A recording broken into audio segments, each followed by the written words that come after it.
We are live now. What's up, Dub Nation? E40 Voice here to, as Nicole requested, to vent. What's up, Nicole? Venting. So I'll give you some choices. Dean's here. Say hello, Dean. How's it going, everybody?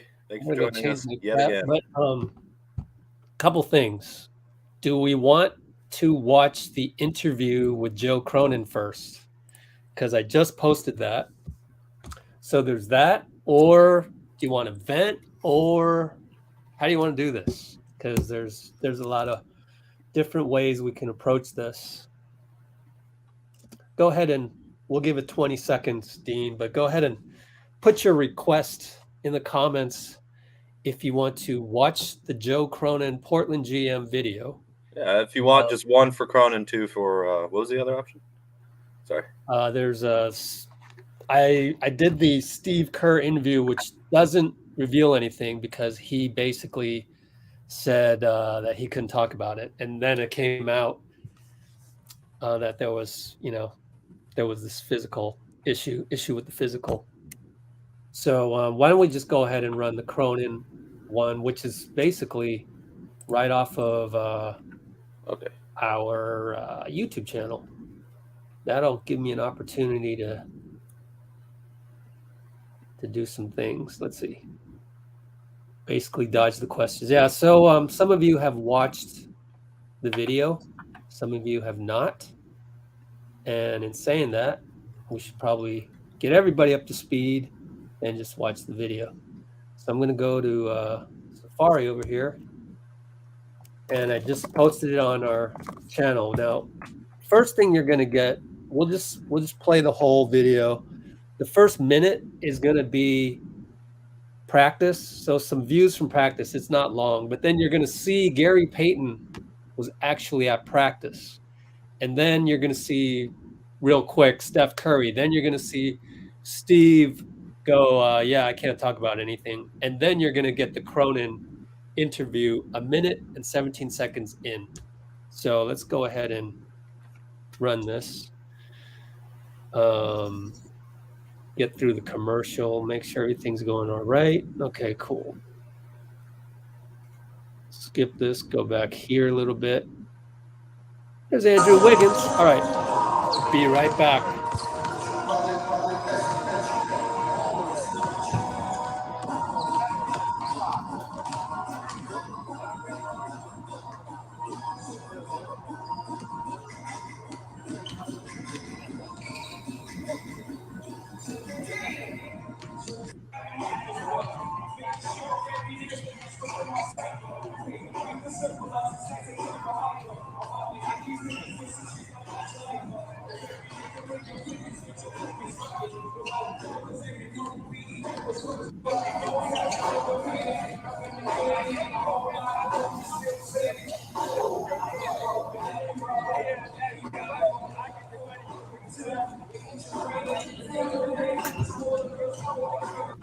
All right, there's Steph.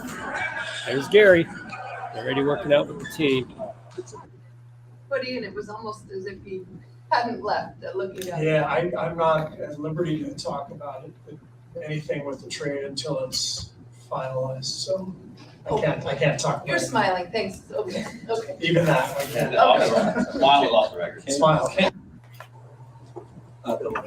Joe, I understand it's a fluid situation, but on the Gary front, the piece that Sean read to you contained a fairly, I think, would be a serious implication that your training staff was pushing Gary to play through. By the way, he's saying the piece that Sean read to you, that would be Anthony Slater's piece, which hopefully you've seen aggregated.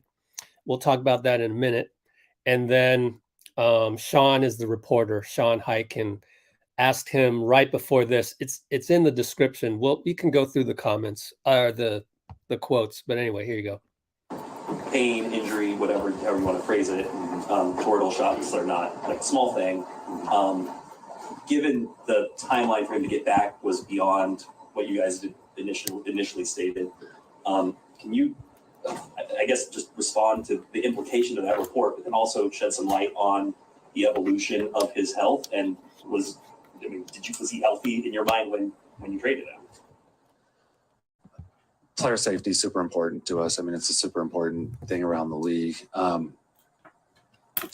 We were playing him. He was playing, and he had been cleared, and we were confident that he was healthy when he was playing. We would not have brought him back if we thought he wasn't healthy or if he was at risk. So, you trust that we did the right thing, and you trust that our process was correct. And, these reports, I think if you knew the clearance process was proper, so I'll have to rely on that.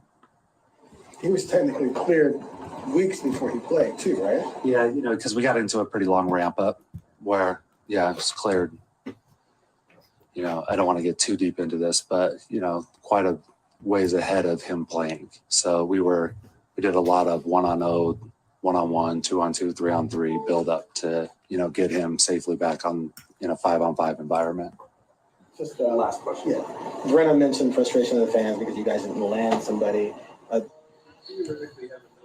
All right, so now this part of the video, I only have the audio of, but it's not even that important. It's Steve Kerr's entire interview after practice today, set to, because there's nothing to look at. We only have the audio, set to old footage of Gary working out. So we can enjoy Gary in the background. So, all right. Fire away, everybody, in the comments. But what do you got to say, Dean? The Dean of Positivity, Dean Chambers. Oh, boy. Thank you. How are you going to keep this one positive, Dean? Well, Rich, Kidding. I'll do my best. Yeah. Try and take being upset at the Blazers out of it, and just think of what's best for this team right now. Just to clarify some of the comments coming through, I think if the Warriors it's my understanding that if the Warriors decide to rescind the trade, that's it. Everybody all four teams get whatever they traded back, because it's reliant on the Warriors, and any other team, for all of them. And I believe all the other trades have been certified or verified or whatever you call it. So we can't renegotiate a trade after the trade deadline and then get Saddiq Bey instead, or renegotiate different things. It's just, I think everything goes back to square one. Yeah. So the deadline passed. Yeah, so the deadline is passed. I'll just interject real quick. So it's not the same as when Isaiah Thomas and Kyrie Irving.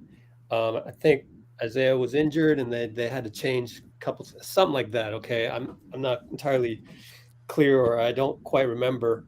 Yeah, that was done in that like was December. Yeah, that wasn't around the trade deadline. So, right. Anyways, go ahead. So, I think the Warriors are probably going to go through with the trade. It makes sense. Okay. It makes sense. It makes sense financially. It makes sense in terms of. Whoa! All right. Well, it does, right? It still it doesn't matter if he's hurt or not. Financially. Yeah. Well. But okay. I got to type in on the notes. I'm putting notes in the description and then in the comments later.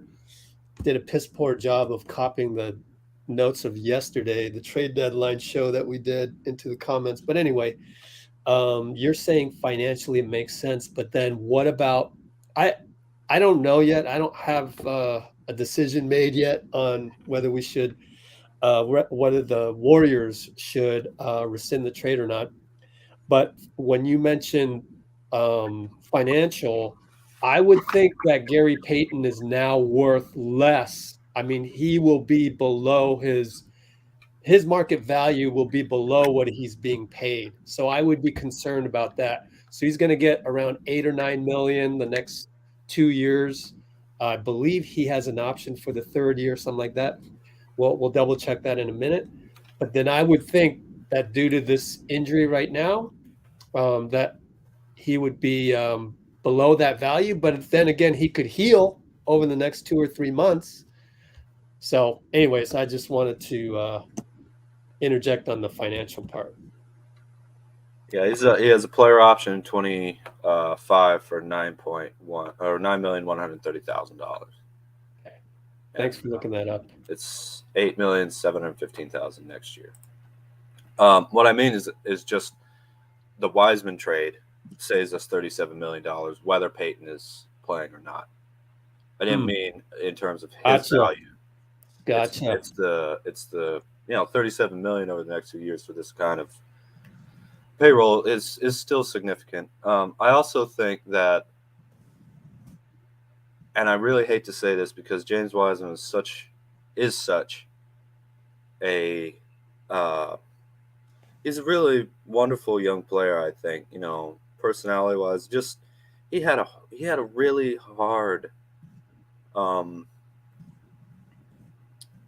beginning to his career, and again, he never complained. The only time he hung his head was when he was, when he felt he had made a mistake or anything. But you never saw him bristle and mess up team chemistry or anything like that. And I think having him on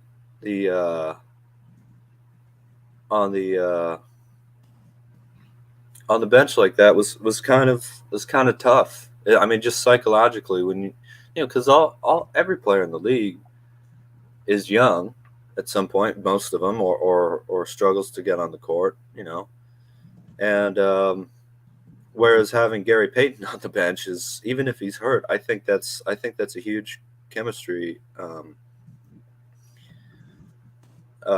boost, really. And the question is, how do the Warriors, because my worry is that the league is going to say your recompense for them lying to you about this, and they lied to us, clearly. I mean, there was something there where the Warriors did not get, yeah. They might have said, well, he's still having an abdominal injury, but they didn't tell him about was it Toradol or something like that? Toradol. Yeah, okay. And then also Anfernee Slater just went on 95.7 to say that the Warriors are really pissed off right now. So then they didn't know about this, and my guess is the shots are a big part of that.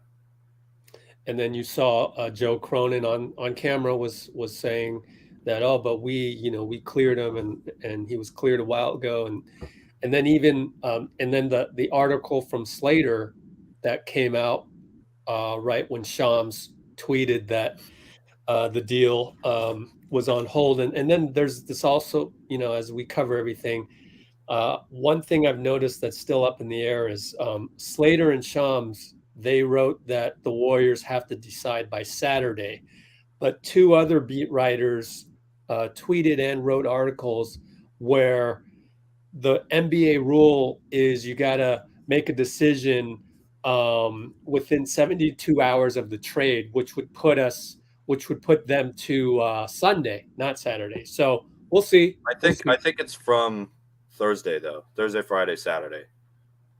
Right? All of Thursday, all of Friday. Thursday to Friday, Friday to Saturday, Saturday to Thursday, Sunday. Friday, Saturday. Yeah, but what about the 72 hours thing? I don't know. I'm not sure. All I've seen is Saturday. So no. So that's what I'm saying is Slater and Shams are saying Saturday, and the beat writers have asked the Warriors about it, or two beat writers both said Sunday, and they both referenced the NBA rule of 72-hour window after the trade is made. Okay, so then I wonder, yeah. Well, it's either Saturday or Sunday. So there's that. And then, so there was that article from Slater. That's the one where it came out that Payton was taking Toradol, I guess. I don't know, painkillers and stuff. But and then this morning, there was a report that I don't remember where I saw. It might have come from 95.7. Might have been just a meme. But I didn't even think about it. I said, oh, okay, big deal, because it was the morning and the trade, everybody thought the trade was done. And that report was that Gary was unhappy in Portland. And now we can kind of see why he was unhappy. I thought it was just, he wanted to be a Warrior the whole time. Lacob didn't have the money at the time, the way that he structures this team from a salary point, which I've talked about many times on here, which is you have your top heavy guys, and then everything else you get a mid-level, and then everything else is a veterans minimum, and we're not really going to go beyond that to get a guy like Gary. Now in this trade, Gary replaces Wiseman in the salary slot of the number 2 pick from a couple years ago. So that's still hunky-dory in terms of Lacob's blueprint. So where did I get off track there? So Gary was not happy being in Portland, and I just thought it was because he wanted to stay as a Warrior, but maybe it was this thing where Slater reported that they were insisting that he take these painkillers. So that part is tough to swallow, and that part really that's the smoking gun. Yeah. Kind of know that. So Portland lied to us. That's how we got on this tangent, is when you said Portland lied to us. So Well, hopefully, I think so, and I don't believe the trade can be altered. right. Just we already said that, but just to address some of the comments, There might be so now that we're full on swing into this, let me show you some tweets that I saw. Tim Kawakami, very reliable guy. So first of all, deal can't be amended after the deadline. yeah, it's from Nate Duncan, so I'm sure he's correct about that. Exactly, and it's from Tim Kawakami's timeline. Yeah. And then over here he goes, I would guess that no additional players can be put into the deal, but he speculates also that maybe you could sweeten the deal a little bit with some draft picks, somewhere around here. So I don't think he knows completely, and we'll just have to see. But I think we have to assume that the terms of the deal, which involves 4 teams, can't be altered. Mm-hmm. So there's some more facts. I don't know if you want to take a look at. I thought my guy JD John Dickinson of 95.7 threw out some good thoughts. If I'm the Warriors, I veto the trade. It was a win now move, but if GP2 isn't healthy, it isn't worth it. Also on a potentially horrible deal moving forward with health risks. Wiseman not playing anyways, but at least you reserve the right to deal him in the offseason for a more useful piece. When the entire league knows that we're trying to trade him and we're not going to play him? Well, let's talk about that. If Wiseman comes back to us, what would you do? What would Wiseman do? Would his agent say, no, shut him down. I'm not taking any risks. Shut him down, right?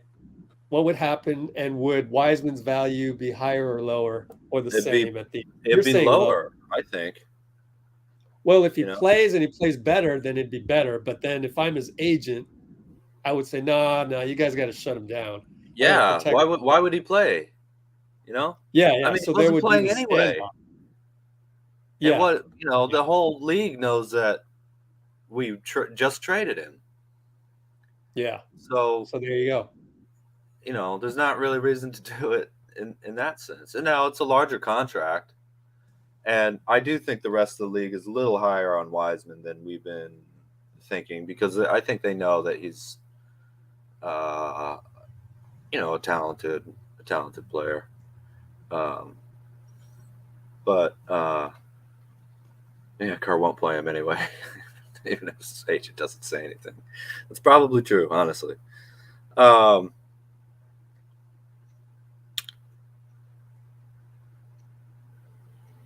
can take 2 months, 3 months. I can, you know, I can handle that to have Gary on the team. We can't trade Wiseman for Bey. Okay, we can't alter the trade. Right. In fact, I think we should set a timer every 5 minutes. Every time someone new comes in, we'll say, Glad you're looking we at can't alter the trade. I haven't even checked it out, but wow, we've got 477 concurrence. I think that's an all-time high. Wow. I think maybe one time we had 635. I don't know why that number rings. So maybe that's the all-time record. But thanks everyone being on here. Yeah, thank you. So and I haven't even tweeted this out. So the more I think about it, please like and subscribe. Thank you. Thanks. I'm sort of siding with you as well in that GP2's presence in the locker room, on the bench, is an energy boost like that we didn't have before. Mm-hmm. He can heal. It says 2 to 3 months. He can heal from it, and so you got to kind of put your trust into that. He's damaged goods right now, but we can get him back to 100%. I hope so. And this doesn't really affect our actual lineup, really.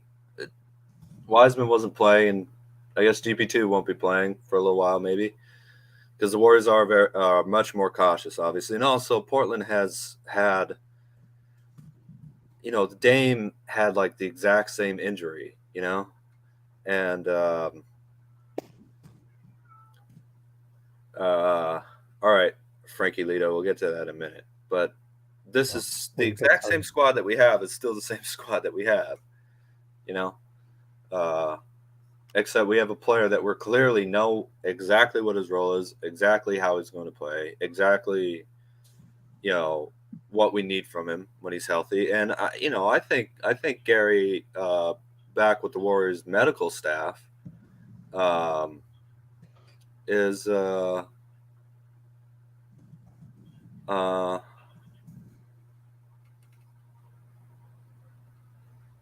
hey, maybe I think he's going to be. I think he's going to be better for us here. Not saying anything about Portland because I really don't know anything about their franchise, but just from this and the fact that he had maybe the same Kuminga will play even better. They played for years apparently with that injury, right? He got surgery after the Olympics when he was talking to other guys and like, hey, you need to not play. You need to go get surgery. Back in 2020 or 21 was the Olympics. Interesting. So you're saying you're using the Lillard core issue as an example of being able to come back. Well, I'm using it also in that the Trailblazers did this with Dame. They told him to play through it, you know? Yeah. So I think it's a really like we already need a chemistry boost just a little bit. It's not bad, but they weren't having a ton of fun, obviously. And part of that is the Draymond thing. Part of that is the pressure of being the defending champs, the Draymond pool thing in the beginning of the season. But part of that was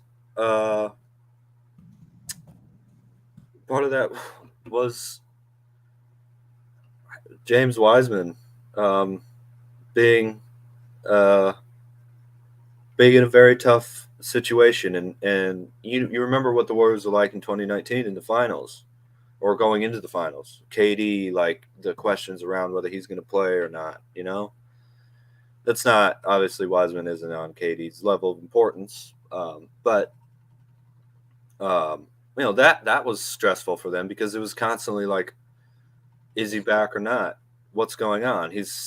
Seems like he's playing, shooting around, might be available. Oh, he is available. We don't know. He's out with the ankle injury.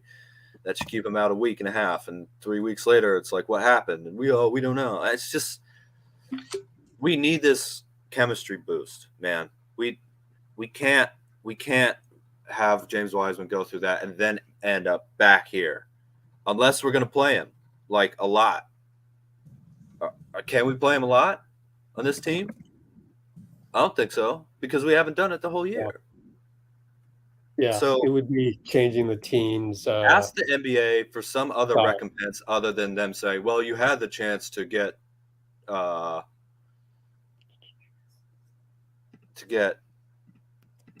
whatever you want to call it, to get redress for them doing this to you by nixing the trade. Well, we can't really do that. Oh, well, then too bad. You know, the Trailblazers traded you an injured asset without being open about it. But if that's the case, then you know what?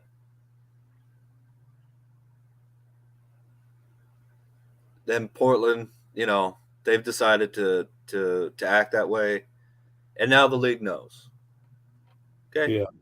So if I was in the Warriors front office decision making group here, I'd be saying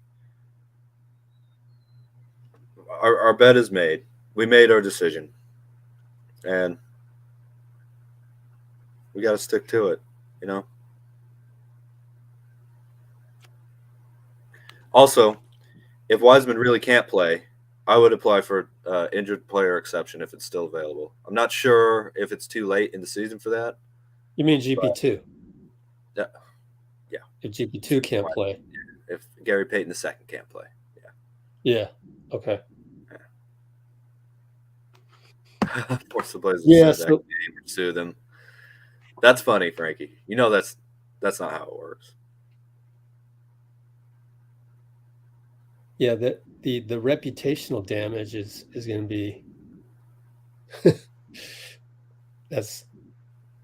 should be well, if there's any karma in And basketball. I don't really want there to be, because I dig Portland as a city, and man, Dame is carrying that franchise, but whatever is going on in their upper echelons is just real incompetent, or I don't know, kind of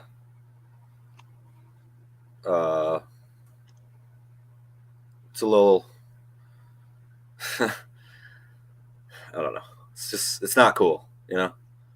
Not just that, but they haven't it's not evil villain energy even, because they haven't shown that they, you know, care about people other than Dame, you know. I hope the Trailblazers franchise turns it around, you know, but you have a long history of them not spending money, not always making the best. I think they're out of picks because they spent all of them on Larry Nance Jr., who's gone, who they traded away like 6 months later. You know, it's just one of those things. But I love that Dame's loyal to that city, and the Trailblazers fans are great. So they don't deserve that, man. They don't deserve whatever's going on there. And you can tell that, I mean, Gary Payton was basically, because Seattle doesn't exist yet right now, he was basically trying to go pretty much back to home a little bit, right? Seattle area, around Portland. And he seems like he's pissed. You know, by the way, this isn't on Gary Payton telling us. He had no responsibility to do that. That's on the teams negotiating with one another, and not the players being traded.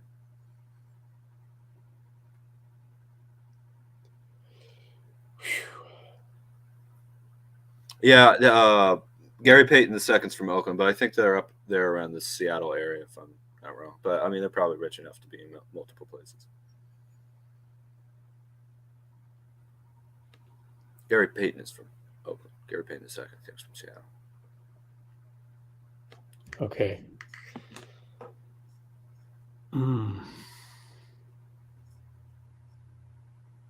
League won't extend. Yeah, if we didn't make this trade, would GP2 just be getting shot up and gutting through it the whole season?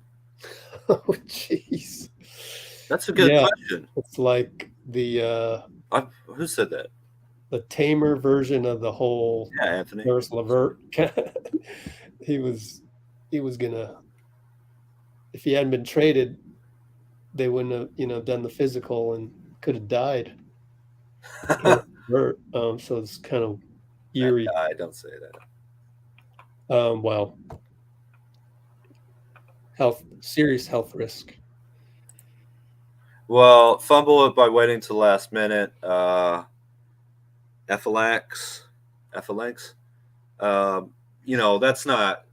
a very normal thing for most teams. I know this year was a little different, especially with the Nets doing it 4 days before or something like that with Kyrie and the day before with KD. But that's why you need to have, once you trade someone, you need to have medical clarity. You need to have all the facts. Because right now, the Hawks and Pistons, like their entire lineup is dependent on us. Isn't that bizarre? Yeah. So that's why this is so important at the trade deadline, is because, it's not just Gary Payton or James Wiseman. It's all these. I mean, Malik Monk. It's all, or not Malik Monk. Sorry, who's the Kevin Knox? Yeah. Yeah. No, they did ask about Gary's health, and my thought is that the Blazers told him he's still. If I were to guess, give an educated guess, it'd be that Myers in the front office asked Portland for their medical details, and they said he's still struggling a little bit with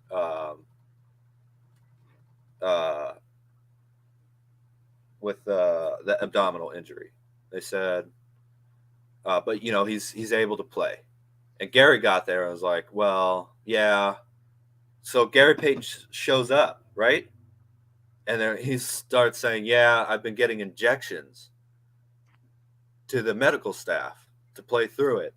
And the medical staff said, well, looking at this, you shouldn't be playing for like months, And so they probably found out from Gary Payton, not the Portland Trailblazers, which is really pretty unacceptable for sports teams to be doing that,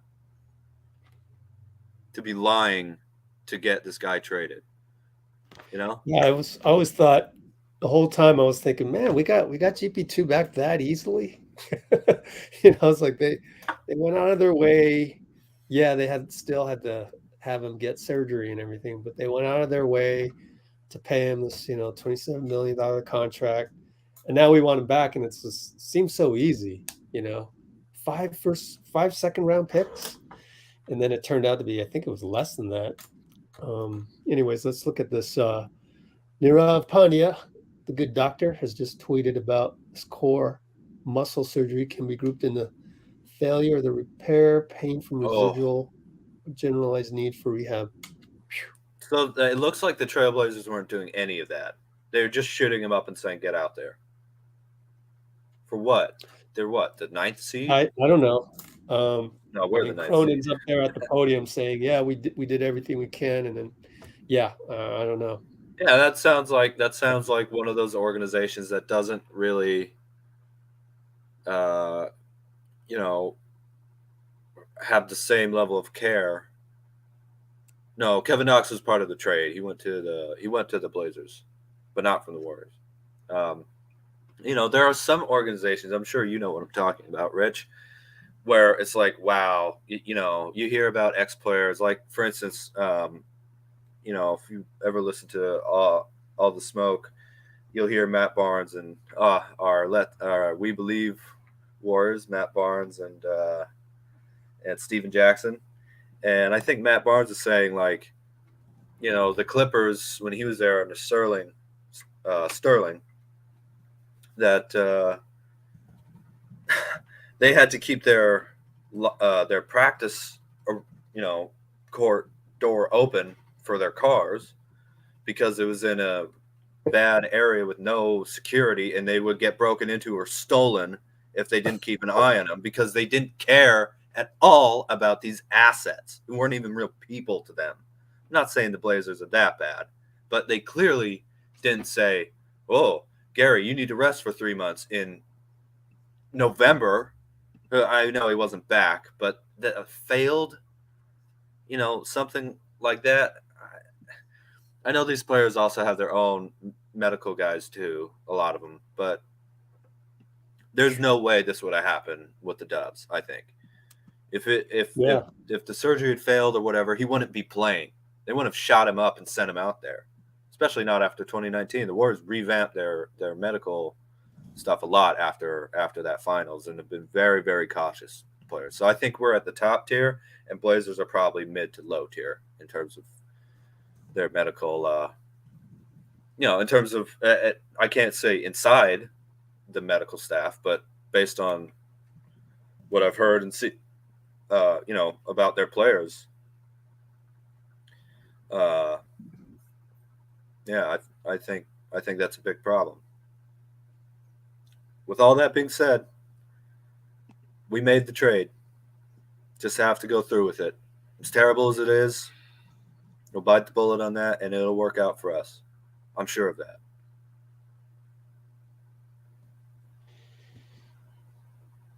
I hope so. I mean, just really, it just comes down to just how bad is this core injury. And by the way, it was 3 second-round picks. If you just go to the Warriors PR tweet, it has all the details in there. It was what? 3 second-round picks. I thought we gave them 5 second-round picks. No. No? Well, it's all right here. It's all in the fine print. Its own center James Wiseman to the Pistons. The pick we had, Memphis's 2026 second-round pick. Our own second-round JV, pick. it's Gary. 2 second-round picks to them. Detroit sends forward to the Hawks and receives Kevin Knox, and Trailblazers will receive Kevin Knox from the Pistons along with 3 conditional second-round picks from the Hawks. So we had to send 3 second-round picks to Portland, and 2 of them to the Pistons. So it was for 5 second-round picks. Can't make a trade for a player who won't play? Well, we traded a player who wasn't playing. So, look, Garrett, no matter what, if he's playing or not, that's still going to be Gary Payton on the bench, right? It's still going to be Gary Payton in the locker room. It's still worth it. And it's just enough time where he might be back for the playoffs. So, man, that would be a heck of a journey. Yeah, we're waiting for Gary to come back over by getting screwed over by another team. Documentary. Yet again. Yeah. Nuts.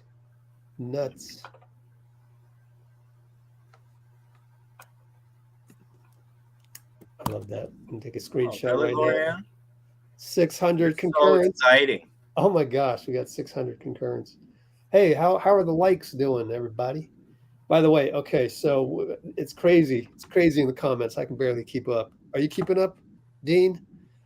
There's so many. I'm just going through the ones that are coming. Just go ahead and just, if you got a burning question, just keep commenting it until we answer it. This is insane.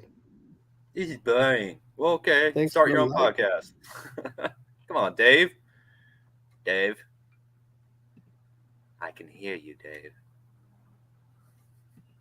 Dave's gone. Yeah. So why would you? Some of you guys are commenting here who we've never seen before.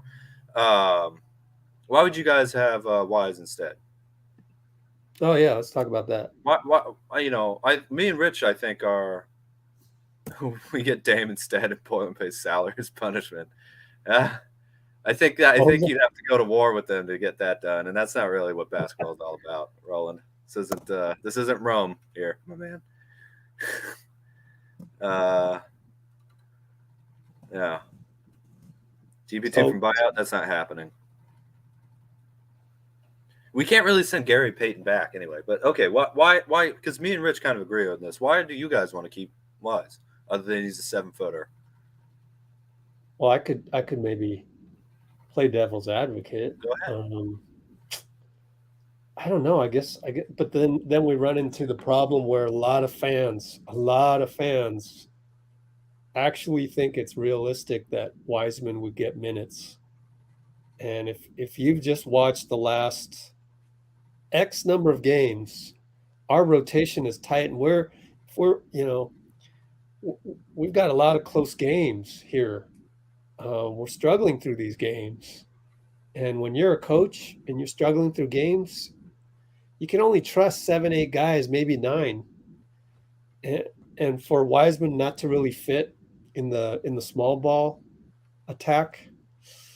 I hate to say it because I love Wiseman, I do, but it's just in a different environment. I love him in a pickup game. I'd probably pick him to be on my squad.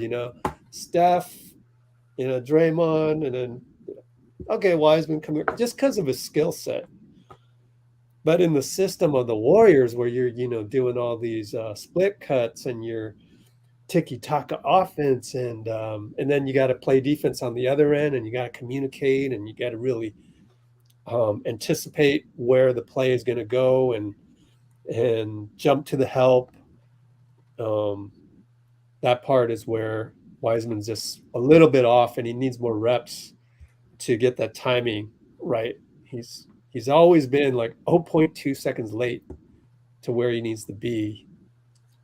So it's hard for me to really envision Wiseman at his potential in this current Warriors rotation. So I think that's mainly it, is people might be thinking of that. The whole NBA 2K analogy where you just plug and play a player and expect him to perform. That's just seeing these players only as assets. You know what I mean? They're not human beings in that sense. They don't have any emotions. They don't have any anger over being traded, or I was just about to get my shot to play totally. Look, Wiseman in Detroit is going to be able to play totally free with some good players around him. Not a great team overall, there's no pressure on him there. It's no pressure on him there. And Gary Payton II, we know exactly how he's going to play here. We know how good. I was watching a video about the trade, and I think in the playoffs, I was a guy on the volume, which is connected with Draymond's network. I don't remember his name, but he was saying in the playoffs last year, we were +3 overall throughout the playoffs without Gary Payton on the court, and we're like a +16 with him on the court. And that was mostly against Jokic, where Payton was actually defending him quite well. It's more help. You don't want to put him directly on there, but more help type defense and everything. And then game 1 against the Grizzlies, and then in the finals. So it was against Jokic and the Celtics is most of that. And he was absolutely amazing. I think someone mentioned that he was a positive plus-minus for what are they, below 500 Trailblazers team this year? Stay injured, or he's stay injury, dude. Don't you understand? And what is Wiseman? I think that's what he's saying. You guys got to be more. There's so many comments. You guys got to be a little bit more descriptive in your comments. Who are you talking about? Video show 22 BR. So I think in keeping Wiseman, it's not so much. I just love the energy of GP2, whether or not he's playing versus on the bench. And I think that's our main issue right now. Our main issue right now is the energy. Like, you watch you watch these guys, the tight rotation of 7, 8, 9 guys, or 8 or 9 guys. We're not 7 deep. We're 8 or 9 deep right now. And lots of times it's just that focus to the execution of the game plan. And part of that is having that energy, you know, like Donte manning up and being so aggressive. Like, you know, it's hard to find guys like that because Jordan Poole, he's so offensively gifted, has, you know, such a deep bag. I mean, that's what he focuses on. He doesn't really, he hasn't had enough time yet to work on his defense. So the energy on defense just isn't there. And it's not just him. You know, you see it. I even see it with, you know, Draymond will turn it on, DPOY style. But it's usually to start the game and mostly, almost always, to end the game, as we saw in Portland. The ones in between, Yeah.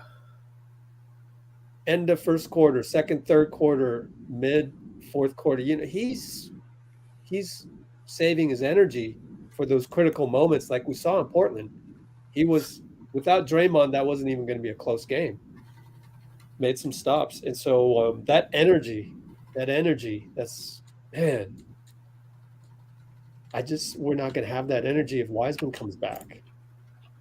I think that's true. And it's terrible, but, you know, Yeah. let this poor young guy go have a real normal second round draft pick type experience on a team that really, really, you know, I think the Pistons are really excited to have him. I do. They seem like they were really. I was watching the quotes. There was James Edwards. You can go to here. We'll show you. Here it is. So if we go to James Edwards, he's the beat writer for The Athletic. One sec. Look, 3 months with Gary out is going to be the same with 3 months of Wiseman. They're not playing him. It's the same. We have the same team anyway. You know, I think we save money, get a guy who's awesome, who's beloved in the locker room amongst the organization throughout the city, have exactly the role that he had last year, and we know how impactful he can be, and he makes their defense really good. Wiseman's a scoring young guy with no experience who doesn't play, it was a little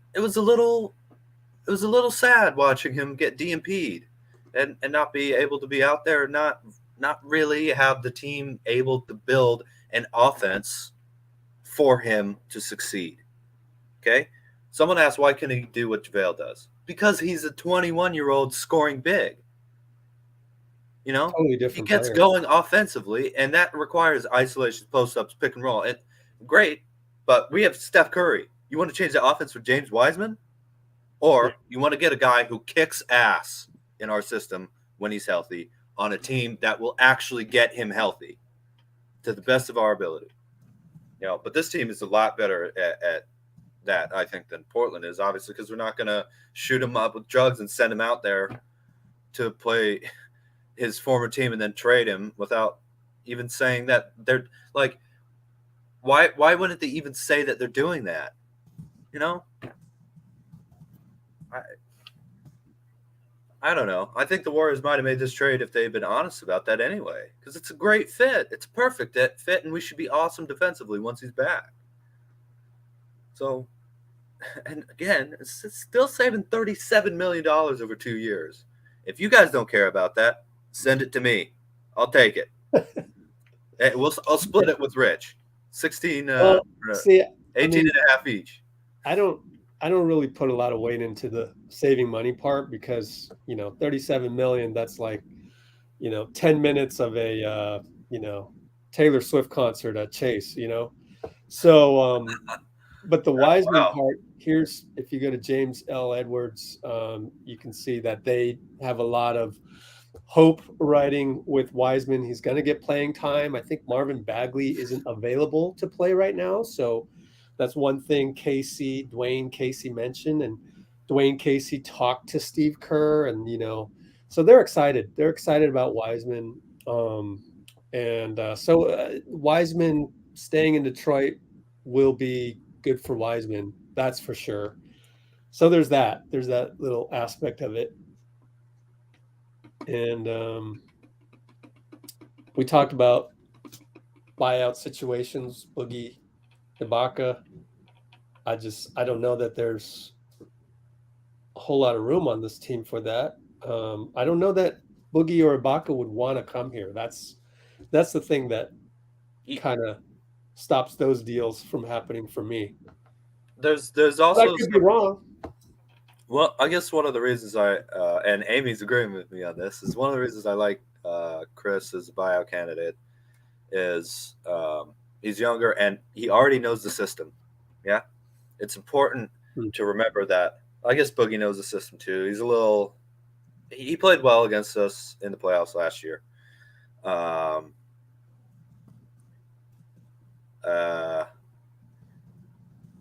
don't know about Boogie or Howard. I think is too old. There's also important to think about locker room chemistry. So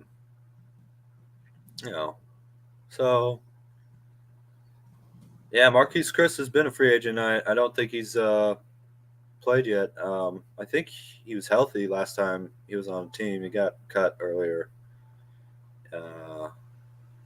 in the year. Rollins is saying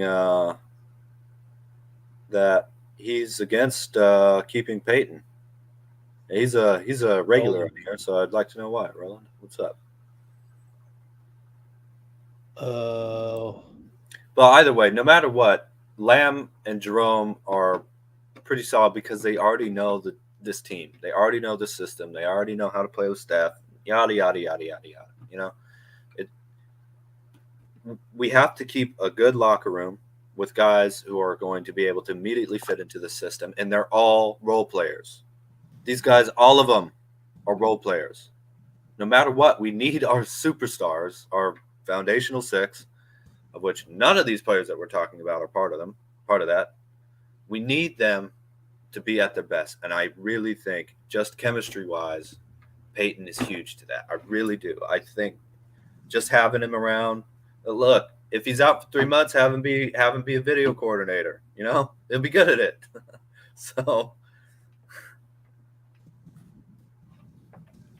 how many games left we got? 55, 82 minus 55, so 27 more games. Now I was talking about trading Lamadron. I'm talking about signing them to full contract. Trade a two-way. You don't trade two ways. Well, I could have been talking about waiving them or letting them go. No, but he's saying trade, so. Well, he's also spelling Jerome wrong, so we'll give him a break. He's spelling Jerome wrong? How? I think he spelled it with an A. Jerome. No, I'm talking about. Oh, I don't know who you're. I don't even know why we're talking about Jerome and Ty Jerome and Anthony Lamb, but well, it's filling out the roster with that 50th slot, or maybe getting a lot of new people in here, but that's cool. They get a lot of new people here. They get 50 games, so we got to go take a step back and go, kind of give the basic introductory lessons. For example, you get 50 games as a two-way. Anthony Lamb, go look it up. Two-way is between NBA and G League contract. Anthony Lamb has 42 games played. So why hasn't he been playing? Because we got to preserve him. He can only play 8 more games in the next 27. Or we could convert his contract at some point to make him a regular NBA player.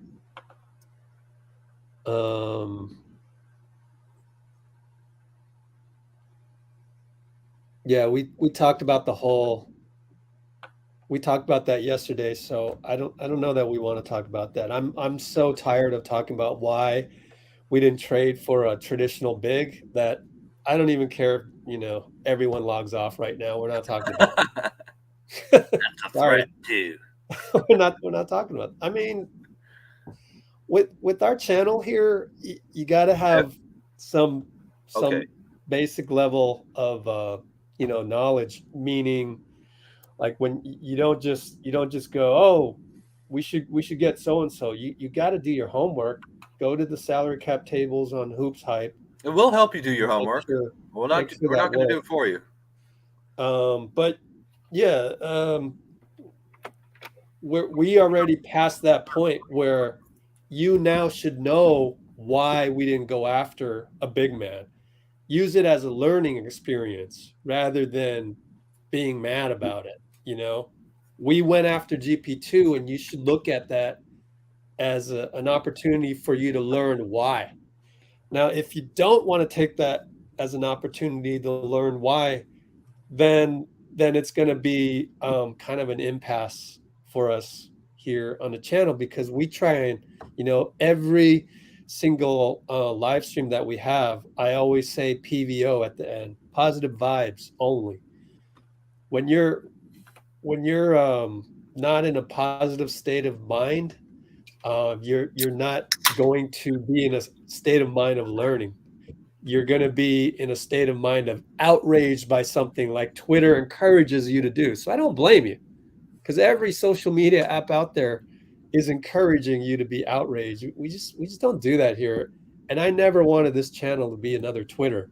So I wanted it to be different, where we could come here with people who wanted to try and appreciate the game more, learn more about the game, and just together really almost just have gratitude for this franchise. So yeah, we've been dealt a really rough set of cards here with GP2, but it's this particular live stream is about GP2. It's not about should it have been somebody other than GP2. So we're already at that point. It's an interesting idea, but it's not. We're the Warriors. We play small. This is the direction we're going. The fact that we just traded Wiseman, and it might not go through, we'll see. And by Sunday, Bob will give us his decision. And whatever he decides, we will be here to learn more from it, to understand it, to get feedback from other beat writers of the Warriors, other people, you guys, and just discuss it and talk it through. So whatever Bob decides, we'll figure it out from there. Right now, nobody knows what Bob is going to decide. Nobody can predict that. But I've never been, I embrace the unknown. I enjoy the moment. Hey, I don't fear the unknown. mm-hmm. And that way you can enjoy the process, just like Steph. Absolutely. And we got plenty of unknown coming up. So, all right, I'll highlight some funny things. Penny gave him okay. Hey, yeah, he's already made We'll see. probably what $27 million already. Looks like Trade rescinded? Not yet. We don't know yet. In the next 48 hours, we should know, or so. Yeah. So we traded away Wiseman. Kind of means. I mean, it'd be interesting. What if next week Bob goes out and gets Boogie Cousins? Okay, then I gotta rethink this, because I didn't think he was gonna do that. So we're just here, kind of relaying what we know about the organization, just from a culture standpoint. And I want to remind some commenters here that we did throw Wiseman out and put him in the fire, and during the 21 season, yeah. And oh man, I saw some highlights. Man, he did some good stuff. He did some good stuff, but we didn't win. Bam. We didn't win. We started winning a lot right at the end of the season when we put Curry, Poole, Wiggins, Draymond, and Looney out there. We went 15-5.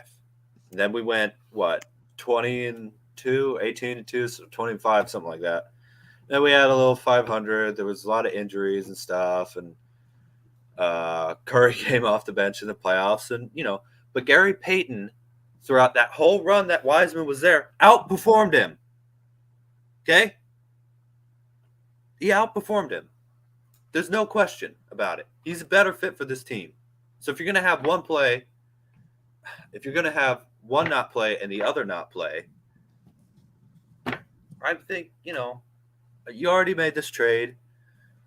Just try and get the league to do something about, I mean, look, after trades go through, if they find tampering, they can find teams a second-round pick or whatever it is, last time they just erased 2 second-round picks off the board. I don't like that because that's 2 young guys' opportunities, no matter how slim, to not even get drafted. So I don't like that. But, what else is there to do but just to go through with this and keep Gary? You guys really want Wiseman back? What do you think that do to the locker room? Oh, hey, James. Sorry, dude. Let me do you a favor. We'll trade you after the season's over. Stardust. I don't really care. I don't like it when people you wanna criticize stuff and it's just like, come here not being outraged by nothing. Don't be outraged by me. Nothing. But if you come on here and you said I did something wrong, I mean, come on. I don't have time for that. I really don't. It just makes the experience worse. Come on here, introduce yourself. Introduce yourself. How's it going? If you're not having a bad day, don't come on here. Yeah, we're looking for guys who are having good days today. If you're having a bad day and you want to improve it, we can help you with that. Just say so. And, good old Bruce. Bruce has always been on here. Yeah. He was okay. He said trade rescinded back. Because it might be, question mark. Like it's not clickbait.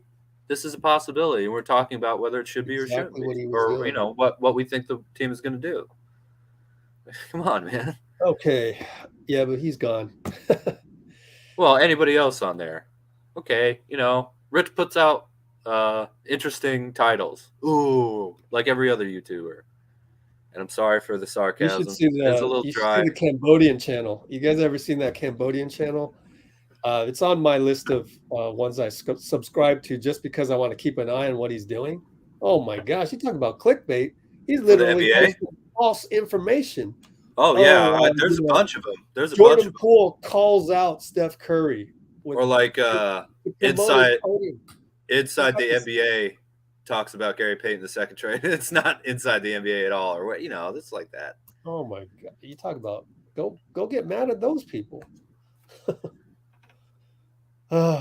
Anyways, what else we got in the comments? That's a new topic.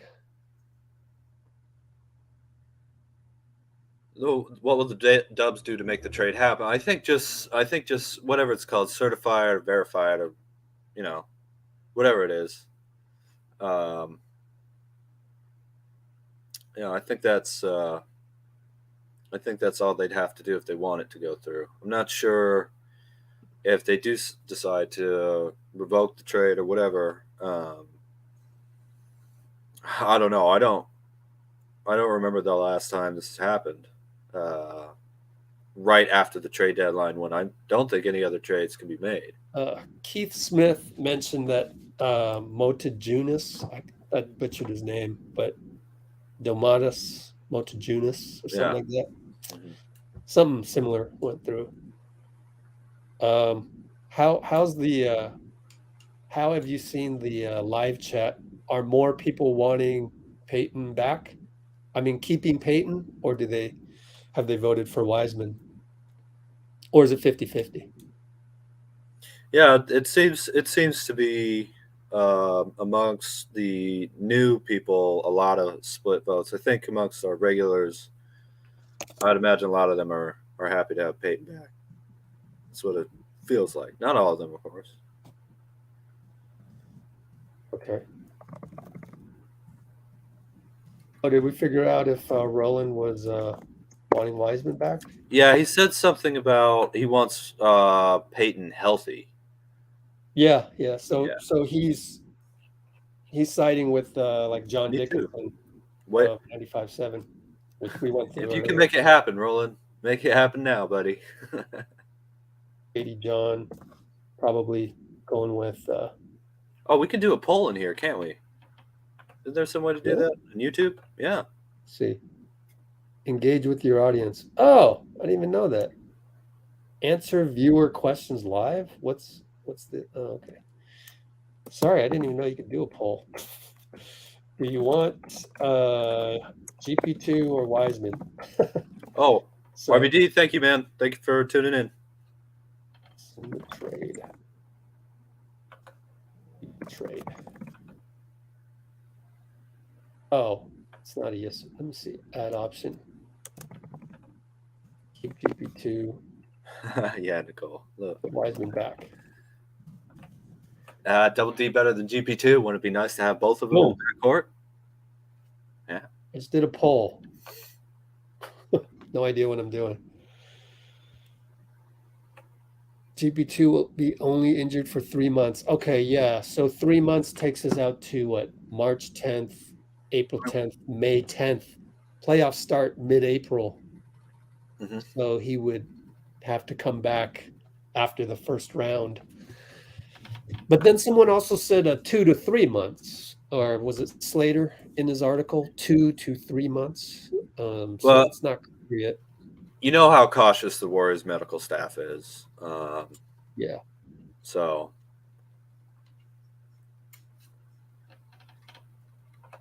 Sign Boogie. Oh boy. I just don't know that Boogie would want to come here. Not going to play much. there might be a little Kerr Boogie history too to consider.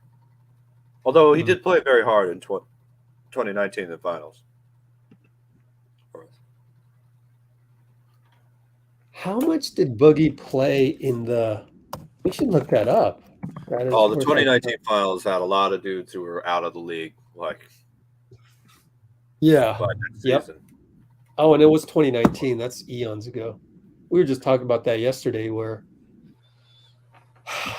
2020 draft, July or whatever that was. No, it was NBA. November. Yeah. NBA. Yeah, it was really late. Yeah. NBA has really changed since then. Absolutely, yeah. Okay, here's. I don't think I've really explained why I'm not that concerned about whether we get a big or not, or have. I guess we'll talk about it. The center. I think A lot of people are the commenting it. NBA has one real center that they rely upon who's really good, and for us, that's Looney, who's a real center. Draymond can play the 5. He's not. He's ball handling, passing, type perimeter player, stuff like that. So, to me, as long as we have enough wings and forwards, if you want to think about it that way, or 2s through 4s, who can play a little larger, then I think we'll be able to play our Warrior system basketball, which is up tempo, lots of movement, bunch of skilled perimeter players, a lot of 3-point shooting, and Gary is excellent screener, cutter, great at getting in the dunker spot. Even if he's not playing as much, he's totally reliable for the veterans on this team, right? Make a win now move for the vets. Because if we didn't have Steph, Clay, Dray, we never would have traded Wiseman, right? There's no reason to do that. But we have a system that already works very well, right? It's worked pretty well, right? Right? Mm-hmm. I think it has. Yeah. It's, again, I always keep the game 6 box score here. Yeah. We got 7 of the 8 guys back. Who led the team in plus minus that game? Yeah, look at that. Plus 18. And Otto Porter is done for the season in Toronto. A lot of people don't know that. That really should be Kuminga. He has to play. Yeah, that'll be Kuminga. Yep. Uh-huh. Yeah. So, I don't think enough people realize that the regular season is just so much different than the playoffs, number one. And then also when I'll go back to the example we just saw the other night, Drew Eubanks, when he gets that dunk put back in our face, that is because someone left a guy in the corner. Looney had to go close out on the guy in the corner, and Drew Eubanks had an easy lane to dunk it. And that usually one of the guards wasn't there. Steph does a pretty good job of getting his body in front of somebody else. Jordan Poole does not do a good job of that. He's been hustling a little bit more. I like his hustle recently. Yeah, Clay does a good job, but he has to be focused on that all the time. Clay's a point of attack. The fact that we lost a guy and he happens to be their big man, and then he got a dunk on the putback. We've been doing that because we don't focus as much on that defensive part. And also, I think that's why Steve went to the small lineup against Boston. It was more like, hey guys, you guys got to really box out now. Like, you got to pay attention, and there's no other way better than forcing you to do that when we're gonna go against Boston here in Boston just a month ago, and they did a good job of it. But that's been one of the problems this year, is that lack of focus, the forgetting, just brain farts left and right. So that's why it's really not a big man issue. It may seem like that on the surface, but it's more a whole defensive connection. Steve called it the shell, the defensive shell today at practice. So it's all about the defensive shell. And Gary's amazing. He's look, this guy. Okay, this guy is not a role player for us. He's a defensive star. Okay, him and Draymond together, and Looney as guard forward big defenders. That is unbelievable. And we have him for 3 years now. 3 years. And because we're not having Payton and Wiseman on the same team, because those contracts aren't on the same team anymore, because they got traded circuitously for one another, that's a very, very team-friendly contract now, isn't it? Right? Oh, sorry for who? I was looking at the comments. For the Warriors with Payton, we have him for 3 years. If we can keep him healthy for 3 years, it was 3 months. Really, that big of a deal? Really? I mean, a lot of it comes down to this whole injury. But yeah, I mean, if you assume that he can be healed, and I'm gonna lean more towards the confidence that he can be, because Damian Lillard seems fine now. I don't know, is he kicking our butt the other night based on also painkillers? I don't know. We don't know, right? I don't know. I'm gonna assume not, but I don't know. Well, I mean, didn't Looney also have these problems? He had abdominal problems, something like that, right?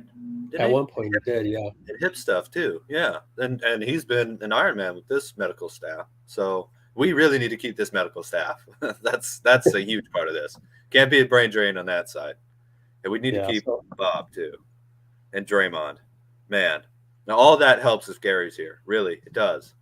I have to say this. I don't want to be mean to Wiseman, okay? But I literally just did this.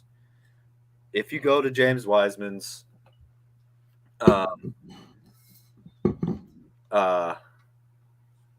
his 2 seasons that he's played with us so far. In 21, a year we finished up 39 and 33. Is that right? What's that? What was our Jalen Duran? No, I'm doing stuff, so you gotta. Oh yeah, okay. Sorry. If you oops. So in 2021, I believe the Warriors finished 39 and 33. Mm-hmm. When Wiseman played, we were 18 and 21. This year, we're at 28 and 27. Yeah. With Wiseman out there, we're 9-12. With Gary Payton, I didn't look up the win-loss record yet because it's a lot, but 30. we're guaranteed once he's out there to have a way, way, way better team. That's a guarantee. We just need to get him healthy. Okay, this is still a great trade. I'm still psyched to have Gary Payton II back. I still think it's a vote of confidence in Steph, Clay, and Dray. I still think having Gary Payton II here, drastically increases our ability to keep Draymond Green.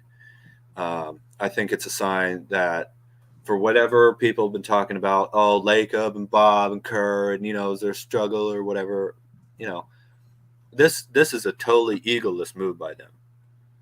Now, we still save money, so okay. But to have Lacob be willing to sign off on taking something away from that 2 timeline thing, to have Bob admit that we probably should have kept Payton, last year. I mean, this is a great I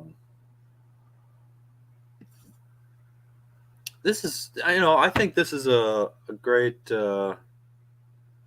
sign for the chemistry of this team, and I just think it's worth it.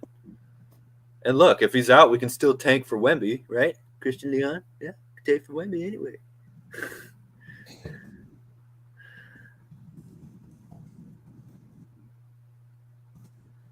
Yeah, Kelly Olynyk's not going to get bought out. Alex Len, Dedmon. Again, do these guys really fit the Warriors system? Are they actually going to play? I don't know. Yeah, I do think I just said that, Zambi. Maybe I saw that out of the corner of my eye, but I agree with you. Which one? The trade? That it helps us bring back Dray hopefully next year with Gary. Right. Dray loves Gary. Oh yeah, and it's also a win now move, right? Because Wiseman, people were talking. Well, Wiseman, they're hoping that he can replace Draymond, and well, no. So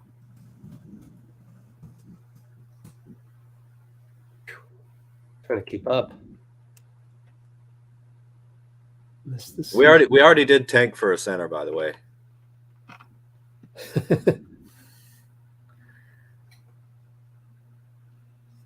That's a good one.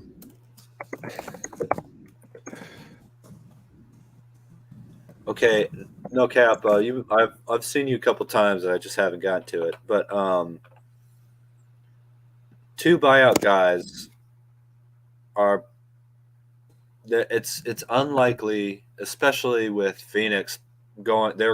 Phoenix and Boston are going to eat up the top tier buyout guys, except maybe I said this on the live stream yesterday. Maybe for Kevin Love, because there's that deep personal connection with Clay, although there's also obviously the Cavs Warriors thing. So who knows? Okay. But are we going to be able to offer those players enough minutes? Are they actually going to be able to play in this system? And is it worth it having, well, probably an old big man that, has never played with Steph before for what? A couple games in the regular season, probably won't play in the playoffs hardly at all. I'm not against it. If I like messing around with lineups just as much as anybody else, and I'll consider like, well, Ibaka would be really fun to have if we could get him a 15-man, But do I trust Ibaka at his age with his injury history more than just signing our 2-way guys? I don't know about that. Yeah, we can't. Michael, nice Lakers photo up there. I'm also in SoCal and love the Warriors. So we probably can't turn him into an all-star with this on this team, So, I don't know. Yeah, I love that, Zambi. Wiseman's going to be so good, but not here. GP is a star here, but wasn't on Portland. And that's just the truth. We're trading our role player to hopefully go become an all-star, and their role player back here to be our – I think this dude is – I mean,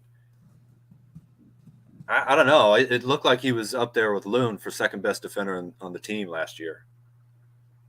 I mean – he was even a little better than Wiggins, man. In my opinion, not to compare, but you know what I mean. Like he's way up here when Gary is when he's healthy. Iguodala, this is his last year, and they're never going to waive him. They're never going to trade him. It's just going to play out, and yeah. But when he does play, another good defender.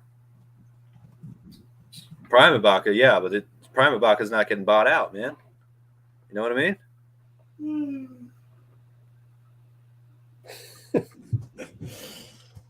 Oh gosh, I'm just trying to keep up. It's kind of fun. Yeah, I like that, Robbie. Please do try to make this realistic and not say let's trade Payton for Bey, because we can't. We could do it in the offseason, I guess, but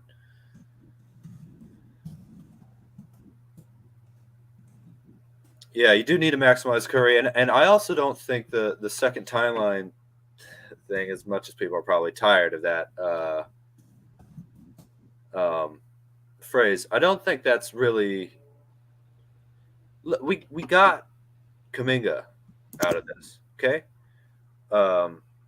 Poole, Looney, and Wiggins are all younger than me, and I know I have a beard and stuff, but I'm not that old, you know.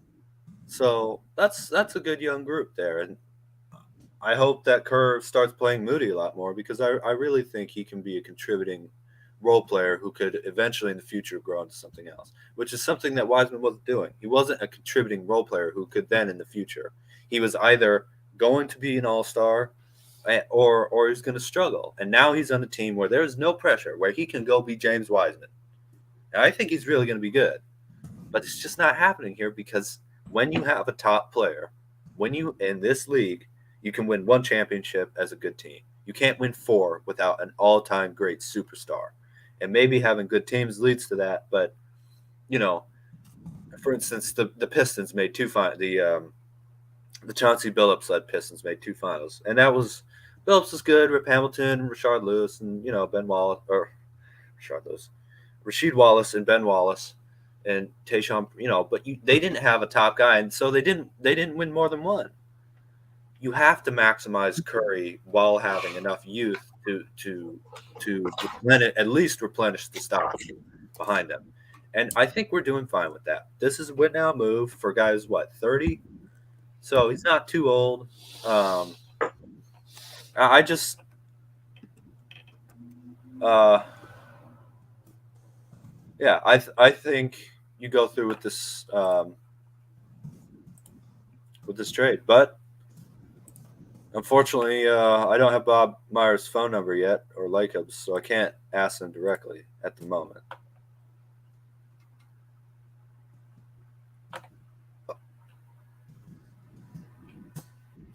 Oh man, I cannot keep up with these comments. I'm trying.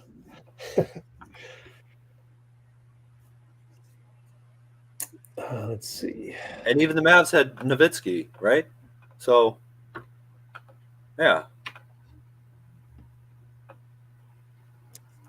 I do think we should, if Gary's able to play, we should, and we have health for everybody else, God willing, we should be an excellent defensive team now. That's the other thing. If he's out there, yeah, Luwajuan. Come on, Luwajuan.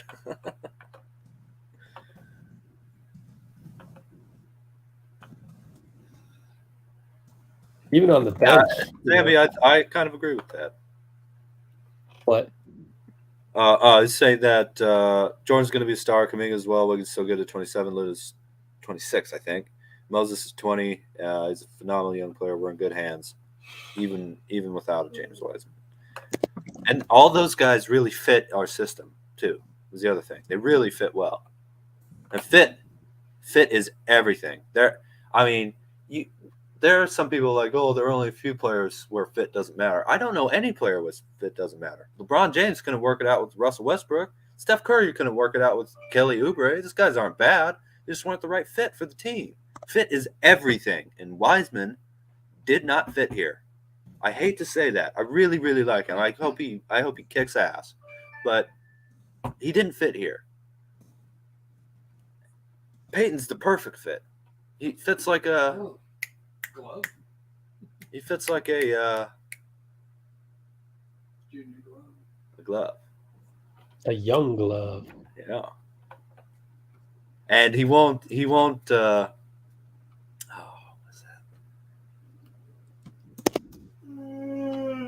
A kid glove or something.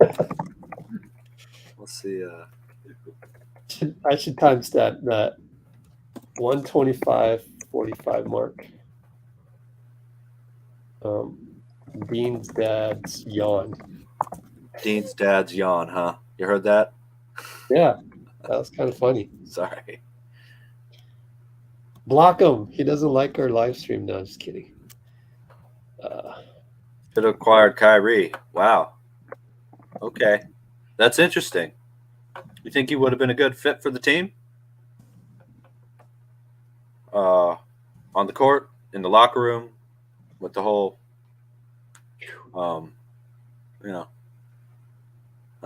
with the city.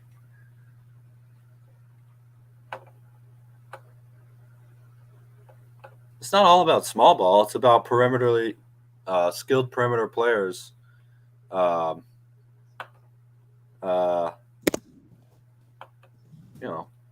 Who provide and have proven their ability to provide exactly what the Dubs need in the playoffs. That's GP2.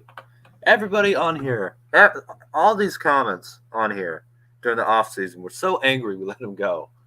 I know. Now Right? he's back and you guys are angry again. I don't know what it is. 3 months. We don't want him for the next 3 years. Like, maybe I'm just bitter. I don't know. I'm jaded by the media game.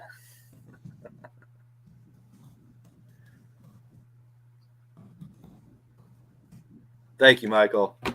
Yeah, exactly. Warriors play motion offense where they kill you with reading the off-ball screen and quick, smart passes. And also having guys that you forget about because you're doubling Clay and Steph or half doubling Clay and Poole and doubling Steph. And there's Gary Payton II right in the dunker spot. Yeah, but okay, every day that is fine for a video game. I think Kyrie would be great on the Warriors in 2K, but in real life, that's not a proper fit. Okay, I know it's fun to think about just putting stars in different teams. I mean, that's what I did when I was a kid too. Trade Dwayne Wade and Michael Jordan and Kobe and all those guys to the Jazz or Lakers or whatever. And then I started really getting into Warriors. Of course, I traded everybody away to get all the stars on the team. But that's not the way it works. Kyrie takes away from Steph Curry as a ball handler that doesn't play defense and is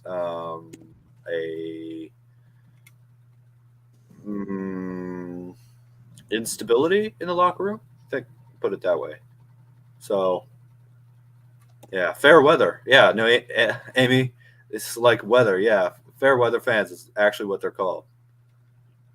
And I'm not sure that's what's going on here, but. Thanks to Nicole for suggesting that we go live after the news broke. And it turned out to be a good idea. No, I actually was thinking about just doing something daily almost on non-game days because news does come in. And I was thinking, what's a good way to just update you with the news? But then this news just broke the internet. So here we are.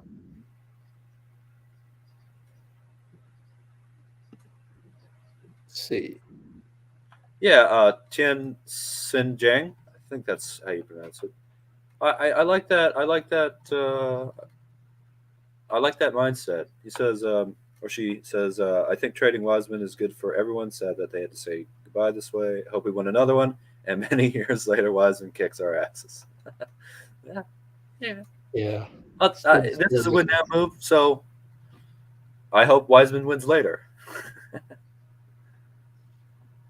Oh, good one, Zambi. I should just do this. Oh yeah, me too, Jay. Absolutely. That's just not how the NBA actually works, though. Trading guys, you know.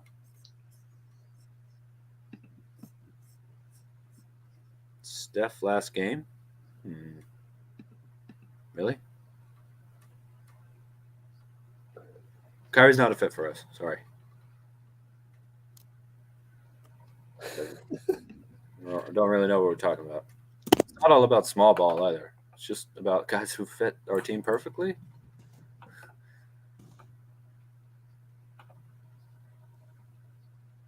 William. What's up, William? Good to have you, man. Whew. Nicole, there's a lot of new people. They're just,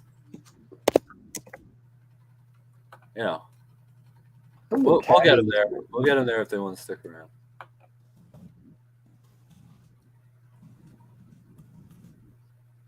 Joel, if they don't go through with the trade by, we're trying to figure out if it's Saturday or Sunday, but if they don't go through with the trade, yes, Wiseman will be back in the Bay if they don't go through with it.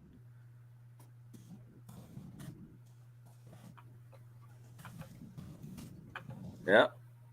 Stream went live right as everyone's getting off work. You want to hear some people try to figure out what in the world is going on and why do the Warriors have such insane regular seasons?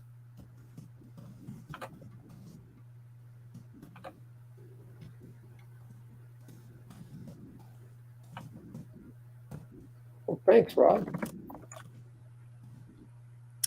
Okay, yeah.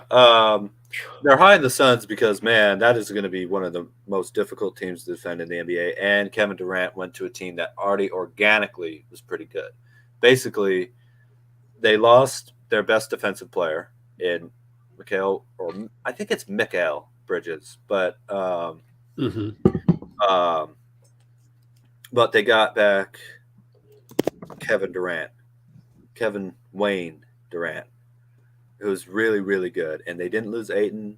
You know, CP3 and Booker that's a great backcourt, and they'll be able to figure out the role players around them. I do think that you know, that's a team that it's interesting. Durant kind of likes to play slower, right? Slower pace. Is that right? Yeah, I would say so. Yep. Yeah. So that's a good fit for the way CP3 likes to play. He'll still be the main.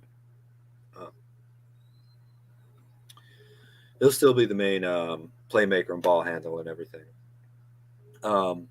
I do think if the Warriors are totally healthy, that with Gary Payton II, that will be a really, really, really dangerous defensive team. You know, that's how good he is, honestly. The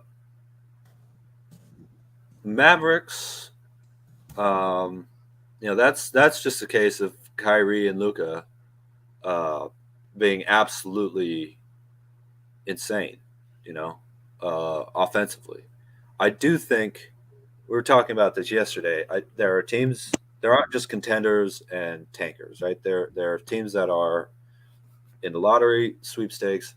There are teams that are middling, you know, play-in area. There are threats. There are contenders, and then there are favorites. Yeah, I think the Mavericks are in between the threat and near contender just because of how good those two guys are.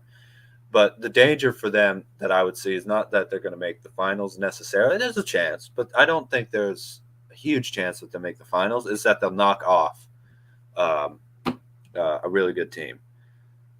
the Mavericks Suns rivalry is going to be something really fun to watch. There was already a lot of bad blood after all the trash talk Phoenix did to Luka when they were up 2-1, and then Luka taking it out on them in Game 7, and Kyrie, Durant just adds a whole nother layer to that.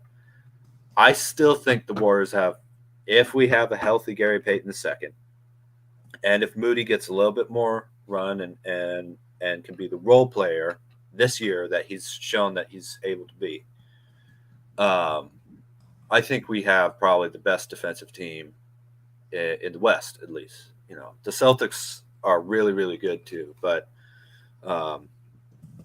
that's the kind of I think some people are a little risk averse here. That's a trend that I'm noticing. Right, as soon as there's a little hiccup with Payton, it's like, I'll just get Wiseman back and go back to normal. You get rewarded by taking risks in the NBA, at least. And I would love to see us take a risk that we can get Payton back and healthy by the time that it matters. And it's obviously going to be difficult if we're a lower seed, because we have to play, for the 7th, 8th seed, because we have to play-in, and then you'd have to play the 1 or 2 seed. 6, 5, 4, 3 is all probably right in the sweet spot where the Warriors want to be. Both these teams are dangerous, for sure. Both of them can probably have a pretty strong shot at eliminating us, but I can't say that I'm really feeling that any team will beat us. Well, if we face that team, we're just done, because the Warriors with a healthy starting lineup and the type of bench we'd have with Gary, that it's proven. It's all proven. All we need to do is have JK stay where he's at. Just keeps playing the way he's playing. We'll be good.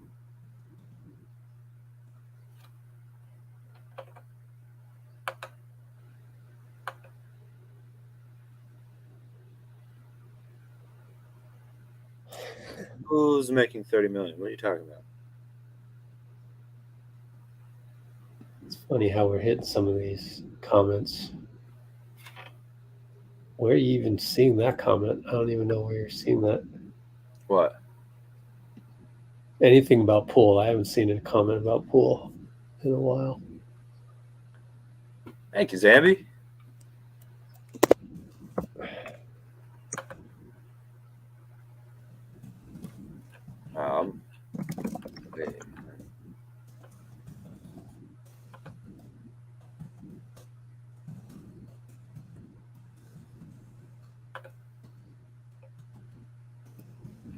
Well, do you think we should?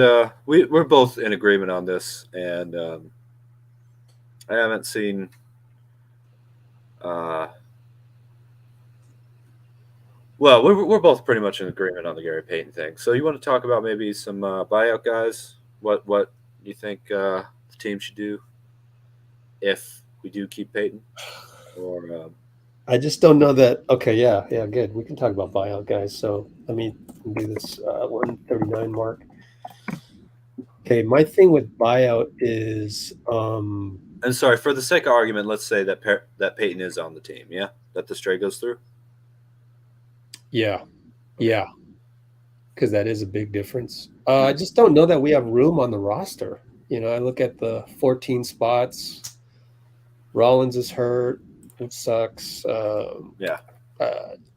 If you get a buyout guy, say Serge Ibaka really wants to come here for some reason, he knows he's not even going to play any minutes. I mean, he probably knows who James Wiseman is. He saw the box scores. James Wiseman wasn't playing. But anyways, let's just say Ibaka wants to come here for some strange reason. So what transactionally are we doing here? So we're going to just let Lamb play out his 50 games and then not have Lamb in the playoffs? What are we doing with that one? So I don't know. I would think that we're not going to get anybody on the buyout market because Lamb does a pretty good job in our schemes, in our defense, surprisingly a good catch and shoot guy. And because he hasn't been in the mix lately, in that he's approaching the 50 games, that we use that 15 spot to convert him later. But then I don't rule out the possibility that I'm wrong and that Bob is thinking something totally different right now. So every time, I've been tracking this team now since 2013. So I've tracked Bob for 10 years. So I think I know what's happening, but then every year is different as well. So I don't rule out the possibility that I could be wrong. So that's why I'm the type of guy that just lets things happen. I don't really want one thing to occur or the other. Whatever happens, happens, and I'm going to root for this team regardless. I'm on board, Steph's going to come back. It's going to be our same guys that we've been used to. So now up until when Steph comes back, it's going to be some rough waters, as it was the other night. Had to calm everybody down, had to remind people that we played a game without Steph. So that's my take on the buyout market, which is my answer is I don't really have an answer. But I would think no, but then I've been surprised before. So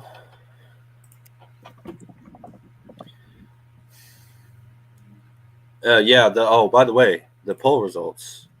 465 votes, 82% keep GP2, 18% bring Wiseman back in the Cool. in the YouTube. Got to remind me not to take a screenshot of that before we leave it. Sure, absolutely. We'll keep it open. Yeah, we'll keep it up. See if there's a surge. Okay, so right now, we still have 14 players on this roster. Mm-hmm. With the GP2 to Wiseman trade, because we only got one player back. Right? If we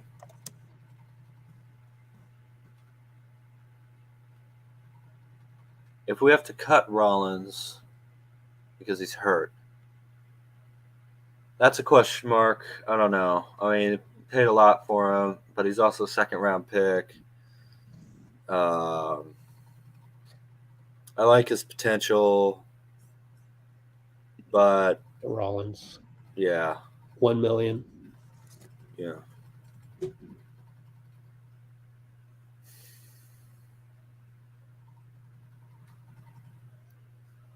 Oh yeah, Rollins has a 3-year deal.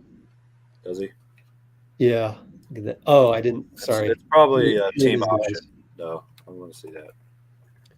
It's actually no. It's guaranteed because it's in black. All right. Rollins. Ooh. Oh, okay. So he's got this year, next year, That and would then hurt. non-guaranteed deal in the third. That's what it looks like. Would the dead contract hurt more than it would help? Good question.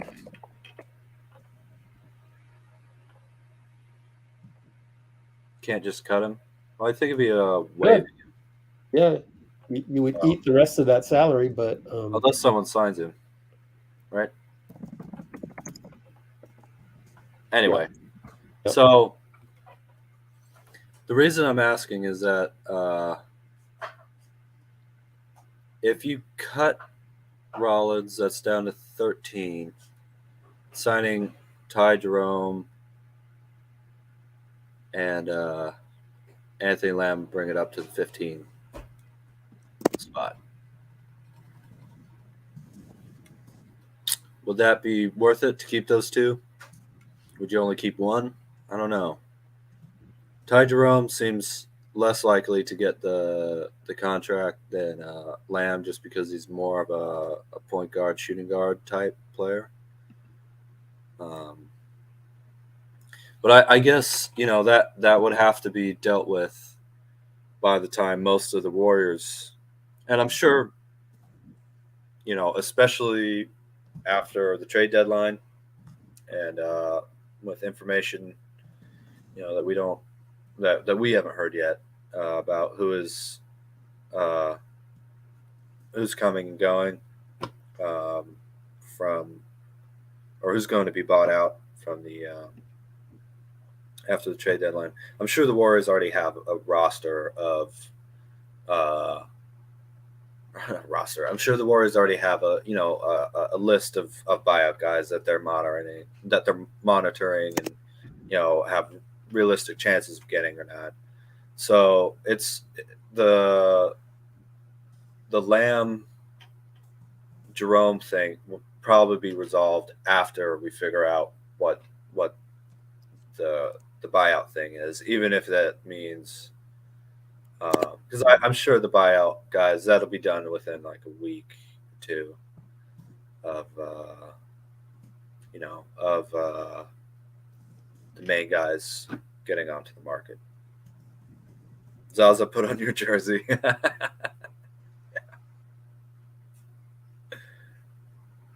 Yeah. Nicole's mod. Let's go.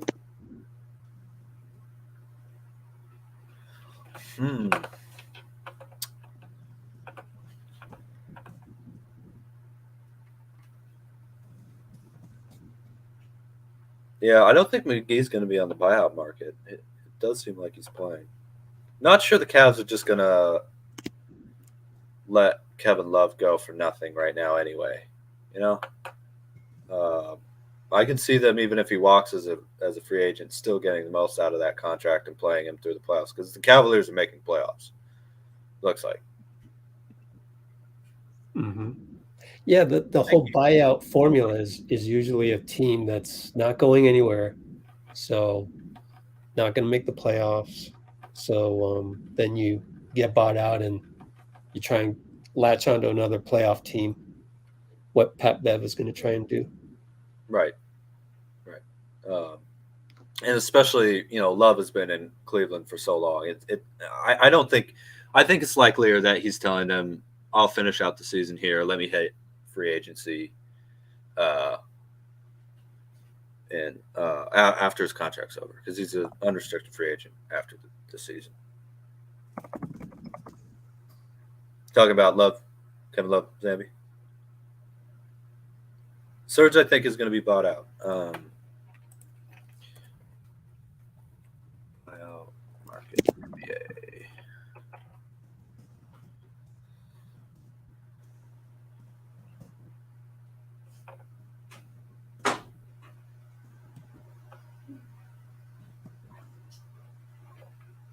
Yep, Shams. The Pacers will waive center Serge Ibaka, allowing the veteran big man to hit the open market. So he should be available. And I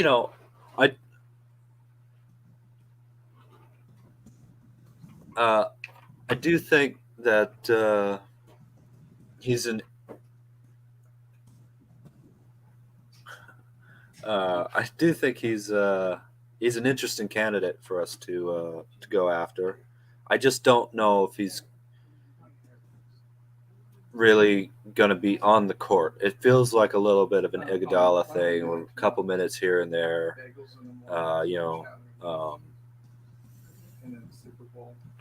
But if we're going to spend our 15th roster spot, is that who you want to spend it on? This guy is clearly near the end of his career. Size, defense, rim protection when he plays. Yeah. Hassan Whiteside, maybe, but we're just look. Everything Kerr's done throughout the season shows me that there's only one real big man that he actually really wants to play, and that's Loon. And everybody else, he wants to be, that strong, long wingspan, but a little bit more perimeter skilled type player. And honestly, I really like the way JaMychal Green's been playing. Maybe I'm in the minority on that, You know, we don't have to do a poll. Depends where you are. If you're on Twitter, you're in the minority. If you're on here, you're in the majority. Majority of 2. No, of Oh, me and almost you. 300. No, I would say the majority. You know, the I love 50 regulars that are on. I love here. his aggressiveness, his rebounding, and if he can shoot a 3 once in a while, then hey, that's icing on the cake. He's good. He's a good screen setter too. Yeah. So, do you want to add another guy who's in that position anyway? You know, the reason I like Chriss is that he's younger, and I like the fact that he's again already played with this system a bit. Hasn't played with Steph a ton, but you know, I loved his ability to be an alley-oop guy. He seemed to be a good passer, and as a 15th man, you know, I think that's high value enough at a young enough age where there's a possibility of him actually being able to contribute. He's 26, so I look, there's some players you just get attached to, maybe a little irrationally, but you know, we all do that. That's okay. I'm sure everybody has someone like that in the NBA, but I'll be advocating for Marquese until we can't get him. Moses can't be traded anymore until the end of the season. Well, until our season's over. I think you said Moses, actually. Or Moses? I don't know. I was there when you did.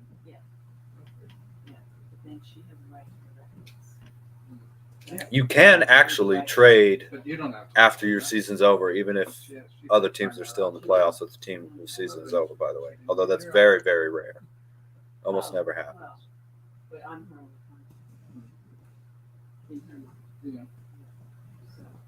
Sarge, I honestly can't even say anything about him. I have no idea what his style is.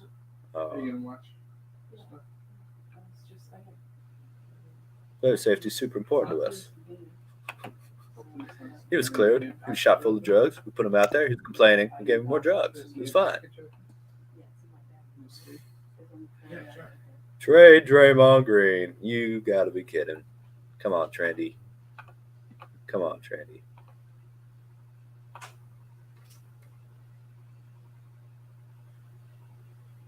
Moody scored 30 in the playoffs against the Mavs. I know he had a really, really good game. That's a good. You know what? That's a good point, Matt Pierce. One of the main Typing that in. Yep. of is as much as I would absolutely do anything to keep Donte.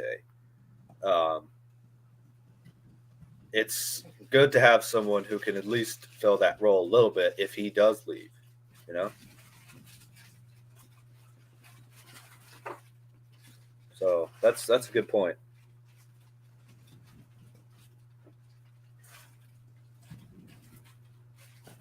And I would love to give Donte a mid-level and then get his early bird rights. So you get early bird rights after 2 years, which allows you to pay above what you normally be able to play. He's such a great fit for this team. Bob Myers has done a really good job for whatever, you know. I know he's probably getting some flack for like, oh, second round pick is traded after 3 seasons, but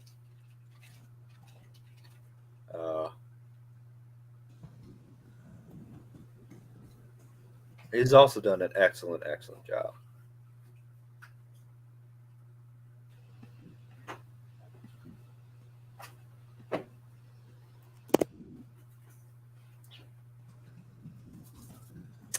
I hope so, Zampi. Yeah. Greatest GM of all time. Here's your Donte. Maybe. Yeah, he's got a 4.5, 4.75. Yeah. 47.25 next year. That's a player option, right? Yeah, must be. You think he would stay for the full mid-level, which is 6.3 million? That's full. He'd probably want multiple Tax- years, tax- which would be a problem. Might be. Well, No, the thing he's is, given another option. if you can get him, so this year and next year would get him. By the end of next year, that would get him early bird, which is like 125%. And then if he stays one more year, that's full bird rights. It's too early to really say because Yep. winning a We don't know championship market. versus getting eliminated in the first round versus a tough Mhm. loss in the conference finals, all those are way different emotional reactions, versus losing in the play-in, God forbid. So. Yeah. Dwayne Dedman, he's been around for quite some time. I know he's been a solid big for a lot of teams.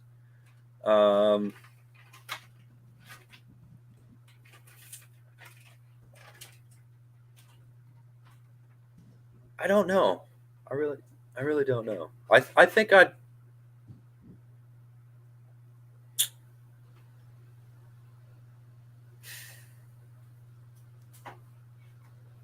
probably take Jerome or Lamb or somebody who's already on the team.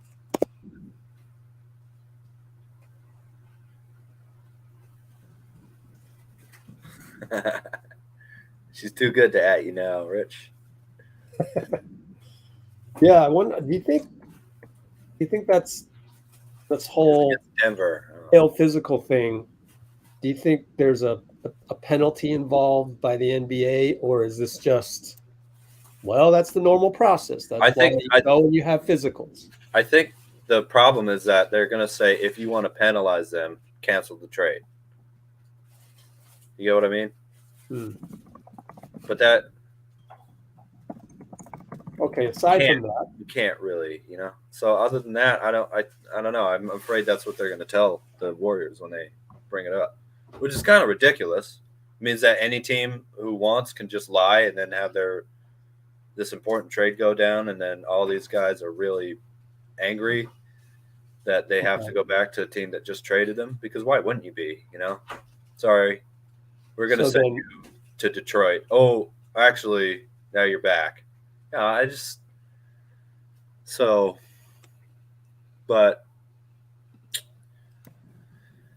it does feel like that might be what happens.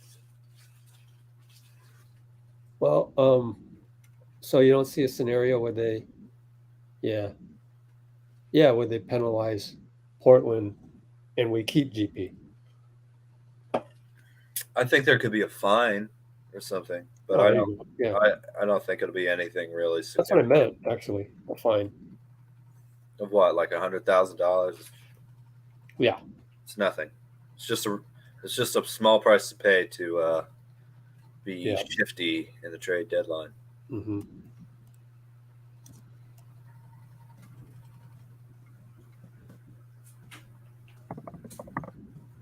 Brandon Katz, positive as always, huh?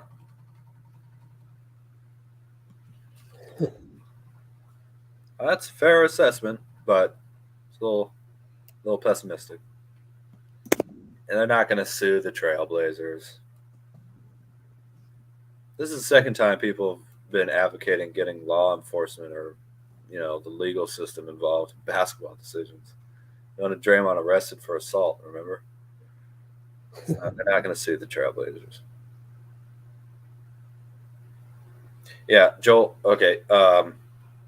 If they decide to rescind it, everything, all four of those teams, to my understanding, go back to where they were pre-trade deadline, and you can't change it.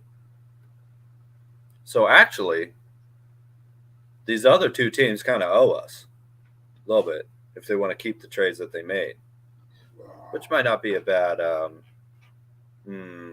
favor to have them owe you later on, if you catch my drift. Okay. What do you mean they owe us? Well, they might have some interest in being friendly with the Warriors organization to make sure their trades go through.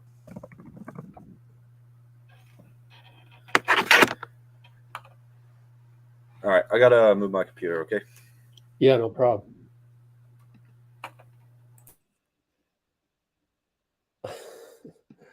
Okay. Looking at some comments. All right. It's hard to keep up.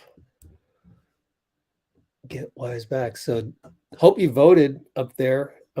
People who want Wiseman, want GP2. Let's just try and find out what the final vote is when we end this live stream, whenever that is. We just crossed the 2-hour mark, amazingly. Let's see.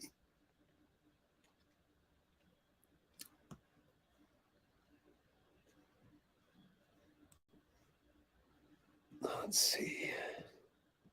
Golden State can't play pool at the end of this games. Well, Brandon, that's what they pay for. Go look at all the other fat contracts they give out. Is Tyler Hero any better on defense than Jordan Poole? No. He gets paid about the same as Jordan Poole. That's how much you get paid if you're an offensive guy in the NBA. And you can't be mad about that. At the same time, Draymond Green, Keith Smith, capologist, came on here, said Draymond's contract, probably market value, probably if he was on the open market right now, 18 to 20 million. Well, that's much lower than the $27 million player option that he's got coming, which is, by the way, right here. Let's look at Golden State. And so 27 million, see that? So is Draymond worth 27 million? You might say, yeah, because Poole is worth 30 million. So let's say Draymond's worth 27 million. Then he's getting paid 27 million to play defense and run the offense as well. And Poole's getting paid 30 million to just play offense. I mean, mainly. We want him to play defense. Otherwise, you're not going to play in the fourth quarter in crunch time when we need a stop and we're behind. No, and we're ahead. When we're behind, we'll put in Poole because we need points. That's how I used to do it when I needed to go offense, defense, when I coached my team. So anyway, Poole is worth 30 million because he's worth 30 million. That's, there's no arguing that. That's just how much you get paid. So for you to be mad about that, you don't need to go there. Just be mad that he doesn't play the best defense, but then take a step back and understand it's only his fourth year. Steph probably was pretty awful on defense in his fourth year too. So just have some patience. It's all part of the process. When you're in denial of that process, then you get outraged and you can't enjoy the games. And I know that, Poole sometimes you can see me on these live streams. I'm pulling my hair out in the moment with Poole as a former coach. I'm looking at that point of attack defense. I'm like, Steve, sub me in. Let me show him how to play point of attack defense, stuff like that. It's infuriating, yes, but then after the game's done, you got to take a step back and go, okay, Poole. Yeah, he had another tough game. Poole's more proven than most other young guys too in the playoffs. For all the mistakes, whatever, he's already done it, and maybe it was a little easy winning a title for him, but when Curry's out there dominating, but I have no doubt that Poole is going to be an important part of this team for a long time.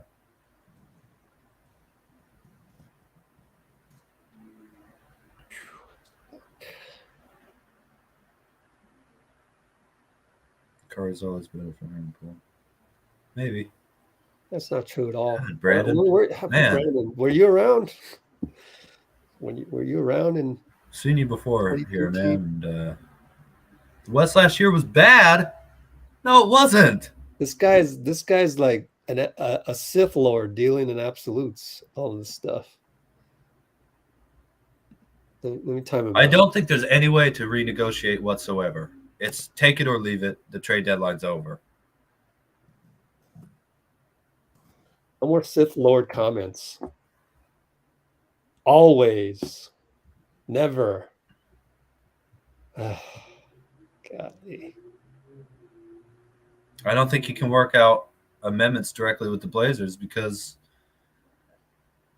you know, um, that would require making a trade, which is over.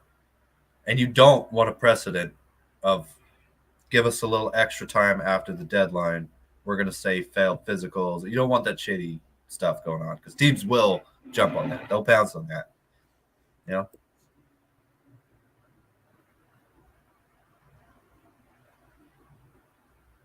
So no amendments.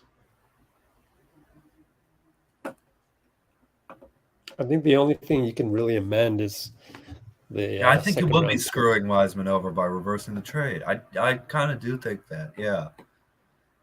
And do this trade again in the offseason. I don't know.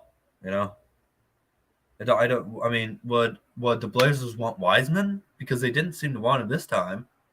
They wanted Kevin Knox, and there could be knock-on ramifications also for for if they have to have Payton back. Maybe the math doesn't work for them, or it doesn't work for these other teams. It's just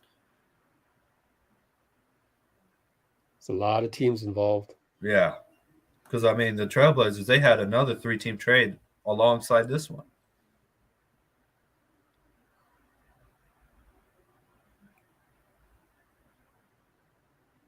Yeah, Rod, you don't ever want to hope for injury, though.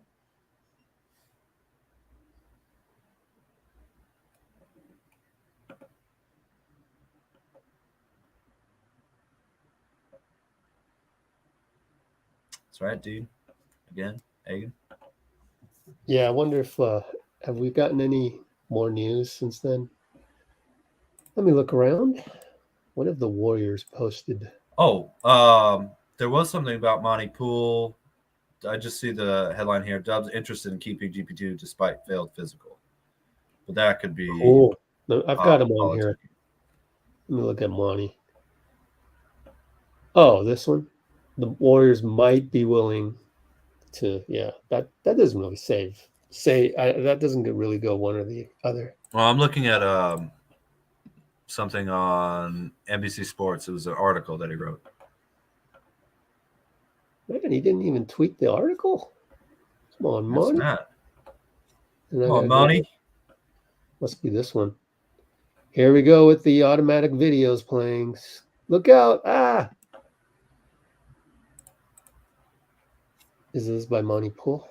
No, this is an aggregation one. Ali Thanwala. Here, I can put One the of- link in the in there. I hope so. Not sure if you can, but go ahead. Oh, here. This one. Source. Monty Poole. Yeah. Interstitial. There we go. That's it. So one source seemed sure they would be willing to consider that option despite being surprised by the failed physical. Oh, that's a tough one. One source. I mean, that source could have been me. No, I'm kidding. Like, Could have been me. Just one person saying, "Yeah, I'm sure we're going to keep GPT." He watched the live It's gonna be stream and wrote someone. an article. It's going to be someone, yeah, someone in the Warriors organization who's going to vote for keeping GP2. Still, Monty is pretty well connected, though. Seems like. I think, let me put it this way. What we're doing here, all the reasoning that we made, I think that is, to me is more valuable analysis. It's not throwing Monty under the bus. Obviously we might even have Monty on here soon. I talked to him. I talked to Monty. But I love how we're talking about it and just having this forum versus just, a source saying that he's sure that they'll keep GP2. That's not enough for me to go, oh, the Warriors are going to keep GP2. That's not enough. There's just one guy saying that. but Monty's doing his job. So I would rather just think through all of the things that we thought through on this live stream right here, and the timestamps are going to be in the description. And talking that through makes me feel confident about it. But then again, there's always that caveat that Bob could do something that surprises me, and then I would have to adjust my understanding of how Bob operates. So I'm glad we went through the thought process of why we think we should keep GP2, because I didn't know. Even coming into this live stream, I told you before we got on here, I told Dean that I wasn't even sure yet. I hadn't really thought about it, but thinking through it some more just with you guys, I'm thinking that it would be good, not just because that's what I sense from the Warriors culture, which is what Monty is basically saying, the bottom line of his article, the thesis of his article, but also just the logic and the ramifications of everything we looked at. Thanks to you, Dean. Thanks to you, Rich. Thanks to Nicole. Hey, yep. All right, let's see. If we lose tomorrow, oh boy. I don't know about that. Don't know about what? Sorry. If we lose tomorrow, it's because of this. Tomorrow against the Lakers, huh? Yeah. Well, maybe we can shoot him up full of drugs and send him out there anyway. One more time, Gary. I'm sure What is that'll that be drug anyway? They're going to joke about that in the locker room for sure. What is that he was being given? What's it called again? What do you mean? What was he being injected? Toradol? Toradol. Toradol. I want to see what that is. I know some athletes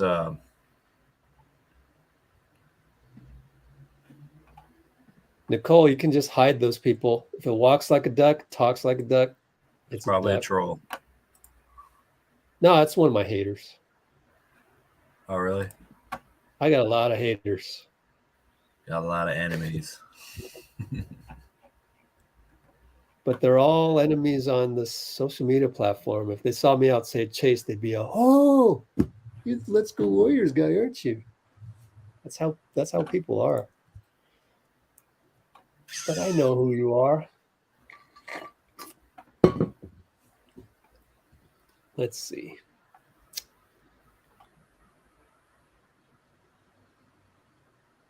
A painkiller.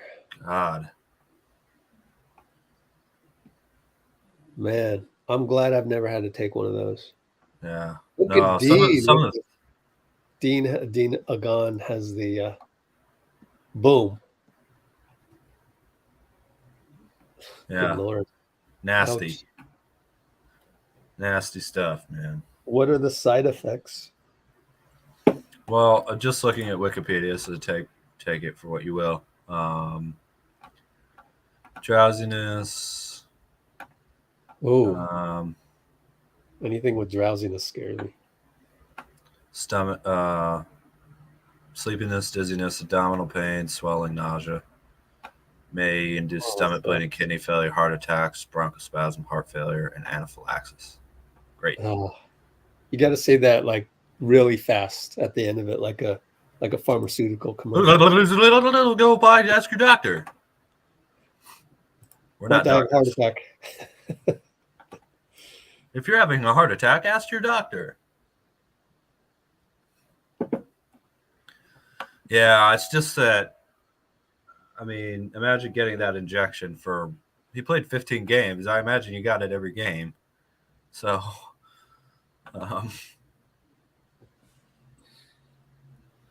yeah, but you don't have to have it for 2 months straight or a month and a half straight, right?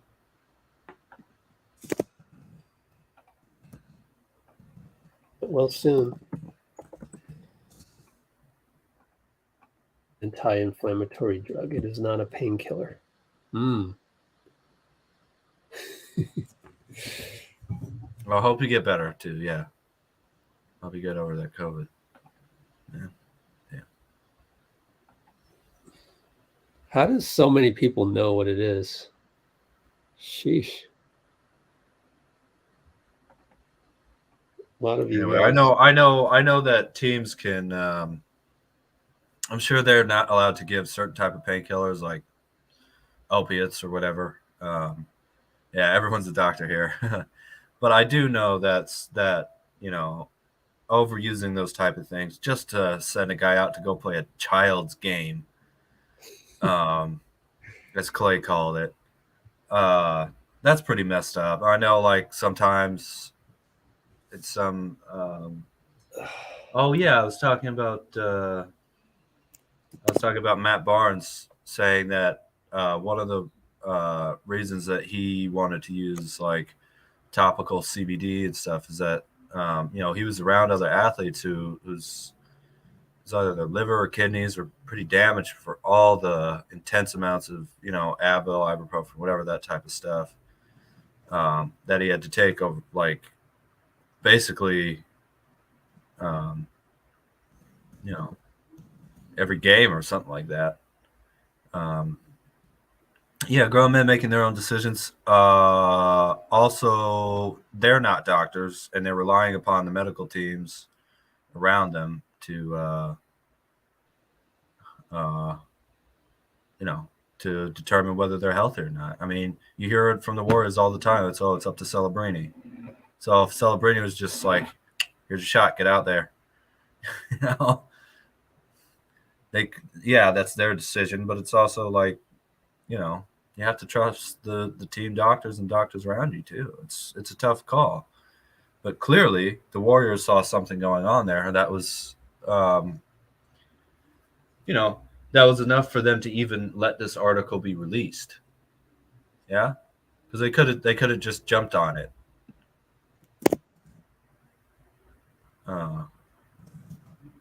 So obviously they found something very, very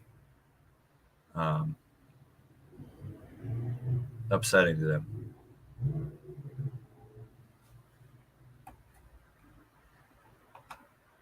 And it's not necessarily the drug that's messed up. It's just this kind of, I don't know. They're treating them like soldiers, I guess. Just whatever, get out there. And hey, man, there are people who have to go through a lot, and they don't get paid anywhere near what Gary Payton's getting paid. So it's not horrible. It's just a little unethical, I think, to treat a player that way. Here's the thing on that amending the Sketchiness, trade. yeah. He says it shouldn't be allowed. Bobby Marks, ESPN's former GM, assistant GM of the Nets, because the deadline was in place. Okay. So just consider the trade all or nothing. Would be an easy way to look at it. Mm-hmm.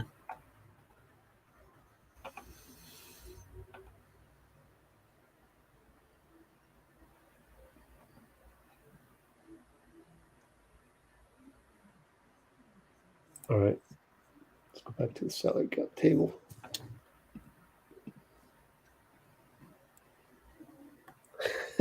Thanks, Bruce. What? He's like 45 more likes and GP is staying. I hope so, man. Or are we 45? How many likes do we have anyway? Less than 250 for sure. Going to YouTube, looks like it's about 213 right now. Oh, wow. Thanks, Bruce. Yeah.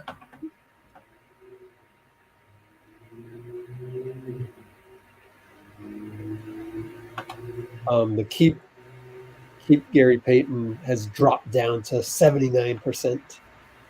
Oh well. It's interesting.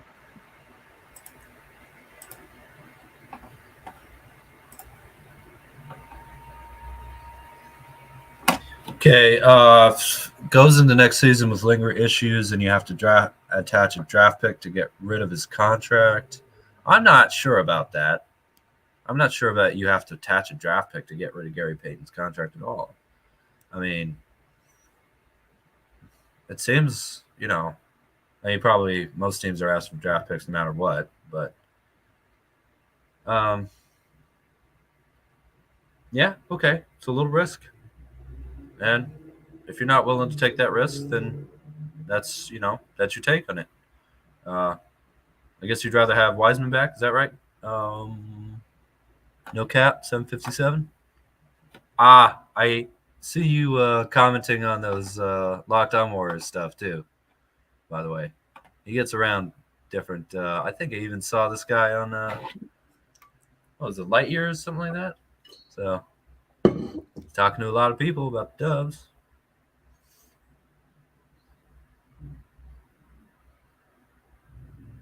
So you'd rather have Wiseman, and what? Do what? You want to keep him? Yeah, I see you, Bruce, there too, Bruce.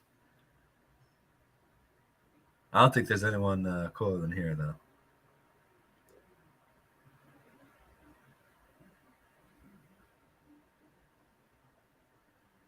Yeah, I guess I do trust the Warriors medical staff to get him back and going. And if you're talking about a lingering injury, if he gets re-injured, I mean, there's no way to know. This is sports.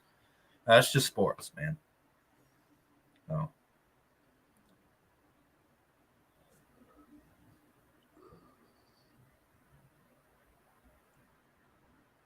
Yeah, we were talking about that earlier. So okay, if you send him to the G League and he gets hurt, what then? Though, you get what I mean? Like, yeah, that's why they didn't do it. And that's why he wasn't in the G League. Yeah, and if I am Wiseman's agent, I'm like, yo, you're not playing because you're going to get traded in the offseason. We can't let you possibly get injured and then suddenly you're out of the league. I mean, not out of the league, but because his contract goes through next season, but suddenly nobody wants you. Nobody wants to pick up your contract. So if Wiseman comes back, there's no way he's playing, right? I mean, right? If I'm Wiseman's agent, why would I want Wiseman? They didn't even do that before they traded him, though. It's total BS, but that's the answer, isn't it? That's a reasonable answer. It's not going to help Wiseman to play now that all this stuff has happened. The Warriors didn't give up Wiseman for nothing. They gave up Wiseman for the guy that everyone was crying that we didn't keep. Wiseman's a lame duck if he comes back. And that's not an insult, Yeah, it's just a transactional issue. The season is over without GP2 anyway. We don't have anyone out who is playing anyway, no matter what.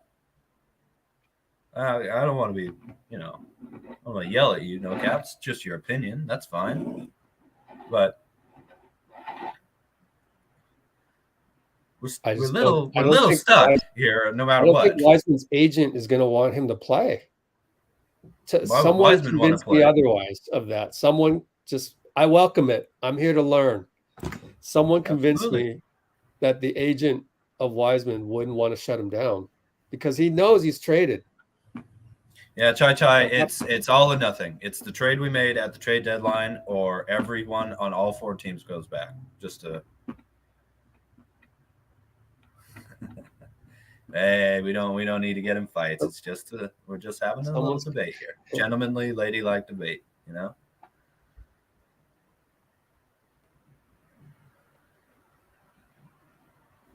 Yeah, West Coast. That's right. Medical team wasn't transparent. Yeah, and I think that's what caused such an overhaul after that 2019 season with the medical staff. They've been a lot more cautious. Well, it's still Rick Celebrini. He was next to in lockstep with KD in Toronto. I was there in the hallway. Oh, absolutely. But I think they've been much more cautious in trying to bring players back. I think going back with this team now, they wouldn't Now, also, KD probably forced his way onto the court, and there's nothing you can do because he wanted to play in the finals. And hey, that was for a three-peat. I just don't agree with this. Thanks for the donation, but what did they need to be transparent about? Like, KD wanted to play. I would have wanted to play. You're a baller. It's the finals. So I don't know that but why are we bringing this up? In terms of balancing it out with the Blazers non-transparency here. I see what you're saying. No, it's I'm glad you brought it up. It's a good discussion point. I think each is, isolated case. Anytime someone talks about KD's injury, I just go back to, man, in Toronto, it was just, there wasn't a whole lot of transparency because the other thing is you don't want to give away your strategy to Toronto. Oh, yeah. KD's coming back or he's not, or, I just remember seeing KD working hard. It just seemed like every day he was getting treatment, and then he'd come out with like his Achilles had saran wrap over it. It was weird. And the sense that I got was he was just trying his best to come back. And yeah, he came back too soon, but I think it was his decision at the same time. Anyway, because that was 5 seasons ago or something. 19, 20, 21, KD 22. did not want to play. More conservative dealing with medical issues. If KD didn't want to play, why did I see him walk down the hallway looking like he really wanted to play? Well, KD was out there limping, so I'm sure he forced those guys to let him. There's way more anecdotal evidence of KD wanting to play than saying, oh, he didn't want to play. If he didn't want to play, would have just shut it down. Nobody would have had a problem with that. Anyway, I just saw something in the comments that I just didn't agree with, and I don't know where that came from. Everybody is in agreement. So we went on a tangent there, but it was good for Rod to bring it up in terms of the comparison with Portland's transparency. Yeah. Oh, well, sorry, no cap, but bye, I guess. Sorry you didn't want to stick around.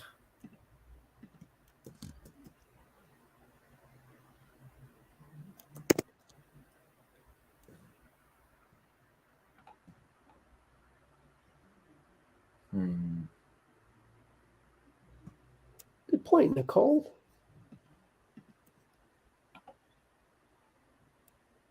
Yeah, I mean, he was holding up fingers, knowing how many days he had left, because they made sure that they didn't push him back into the game too quickly.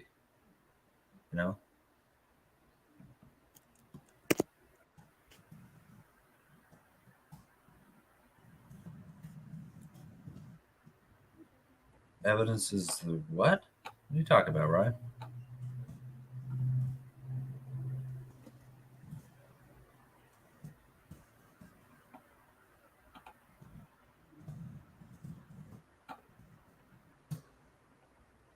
So still don't know when's the deadline, Saturday or Sunday.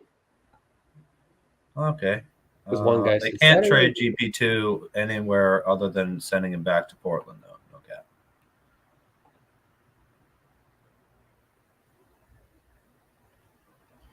Oh, I'm sorry. What'd you ask, Rich? The whole when did they got to figure this out by? When does Bob have to make the decision, Saturday or Sunday? Slater said Saturday, maybe Shams. Slater/Shams said Saturday. 2 Warriors beat writers, Dalton and Madeline Kenny of Mercury News, said Sunday in their published articles. And I'm thinking it's Sunday because they referenced an NBA rule of 72 hours. And I'm also thinking that they got that from the Warriors, but I'm just guessing on that in terms of you get 72 hours after you make a trade to rescind it. Well, this has happened before. I'm just not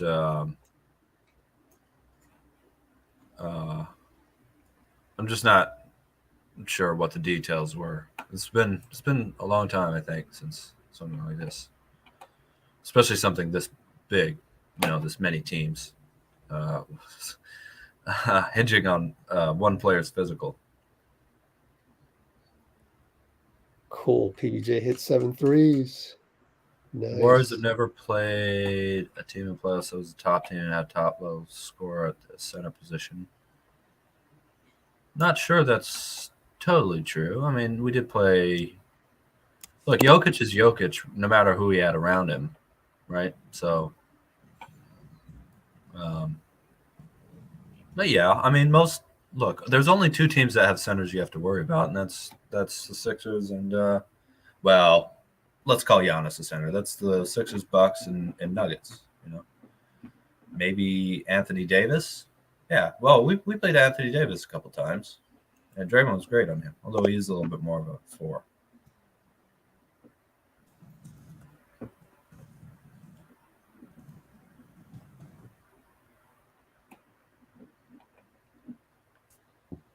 Oh, Brandon, you're so positive. What happened? I just said, Jokic had no one around him. You still had to guard him, no? What'd you say? You said Jokic had no one around him. We still had to guard him.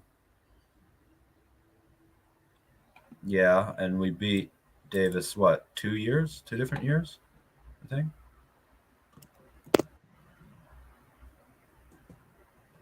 Also, Wiseman or a buyout big is not going to be able to defend any of those guys, okay?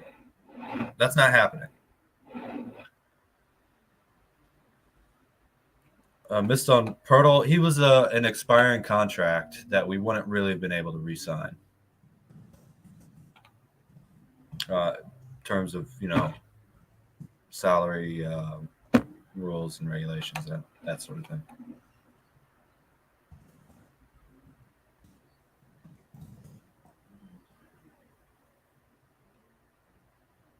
He's not better than Looney.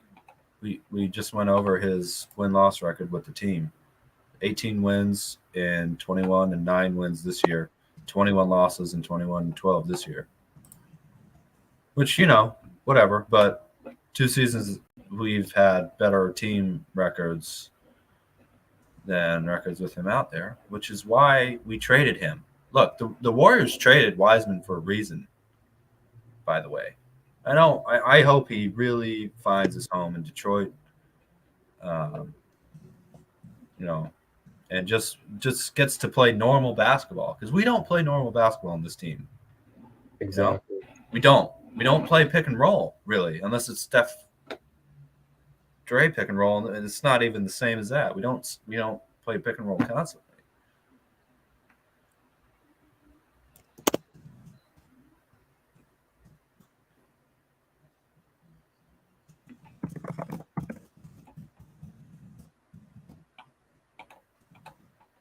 Why are we even talking about Katie's mental? Who cares? I've never seen Katie shook on the court ever. He's a Never. Phoenix Sun. Like this is let's go Warriors, not let's go Suns. He's not going to be mentally soft against us. I can promise that. But I do think, again, with Gary Payton on this team, we can defend anybody without being worried about it. That's how good Gary Payton II is.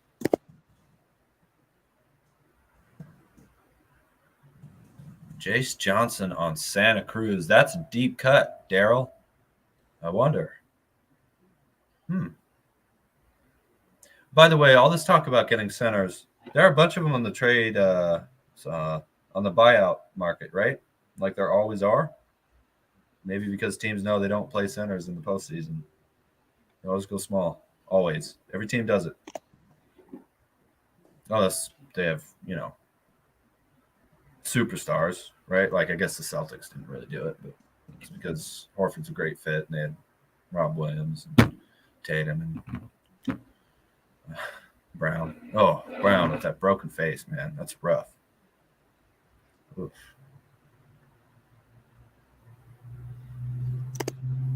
Milwaukee didn't go small. Maybe, yeah.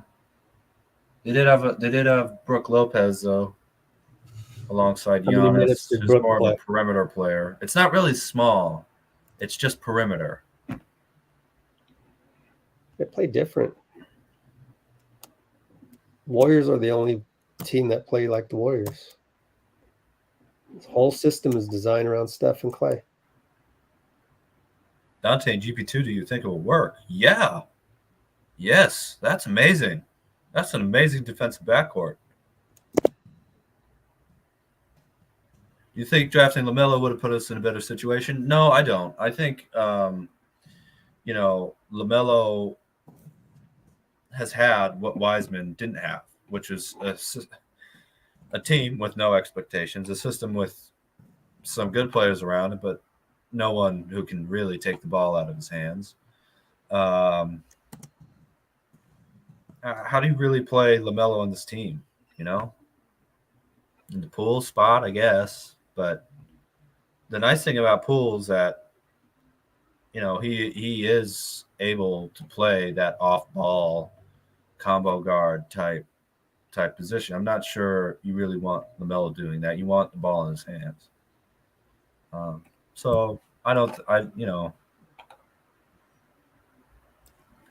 We picked the right guy. It just didn't work. That happens.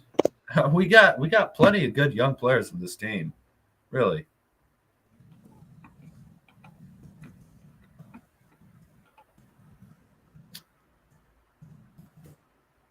Riggs played all right in Portland.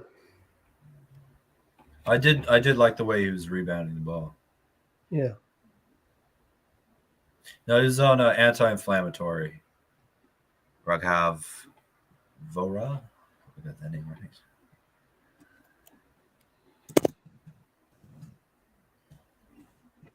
It perfectly sounds like an NBA 2K player. Yeah, okay. I can tell you why. It's not. There's no reason to flip Anunoby for Kuminga.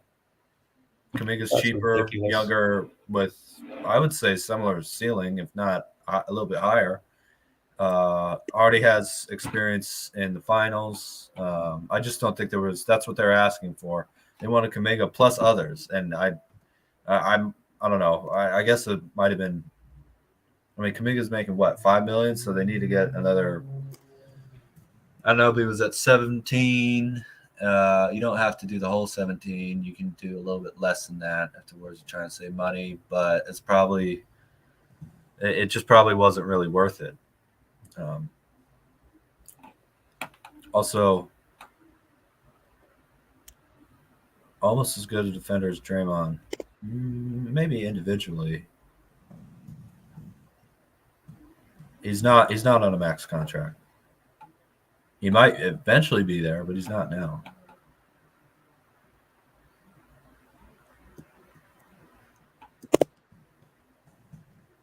Also, Draymond isn't just a good defender. He calls everything out offensively and defensively. He's reading the floor and moving the cogs of the machine most of the time at a higher level than really anyone I can think of in the league defensively, and right up there with Braun and those type of guys. I think maybe I should just let the comments go for 5 minutes until there's something actually fun to talk about, because there's just nothing like Looney isn't a true center. Okay. What's the point we're trying to make? And then what was the other one? Anunoby this, Anunoby that. Okay, how about this? All these centers that you're talking about. Where were you 2 days ago? Trade deadlines passed. Why are we talking about Anunoby? We're not gonna this isn't NBA 2K. This isn't like name your top 5 players of all time, Dean. Like You want me to? What we do. We don't do this stuff. Like I'm here to talk about the Warriors, information about the Warriors, You want to go speculate on stuff that can't realistically happen? How about this? Put it on Twitter, and then Can any of these centers be trusted if the Warriors switch Steph Curry offensively onto Oh them? my God, Brandon said Kuminga's a bust. Should we ban him for that? Nah, don't ban him. Oh my God, Green. He's not being insulting, really. It's a crazy opinion, but whatever. Nah, I banned him. Oh, okay. Because Bye. Sorry. He's stupid. You don't come on here and say Oh. Draymond Green's getting old and JK's a bust. No, Literally, he was provoking this us. is not He's a not free stupid. channel.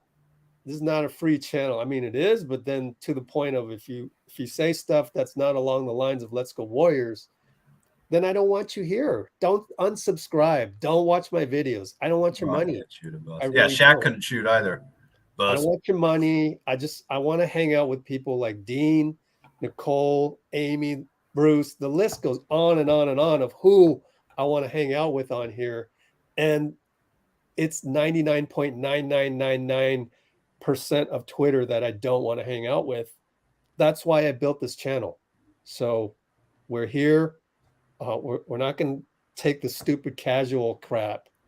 So guys like Brandon you're not welcome here. And then that's where I get all the haters from. Okay. Because they feel like they have a right to be here. No, you don't. You don't have a right to be here. You be here if you follow our principles. Root for the team. I want to point something out too. We've had success against AD. Jokic wasn't really able to guard Steph.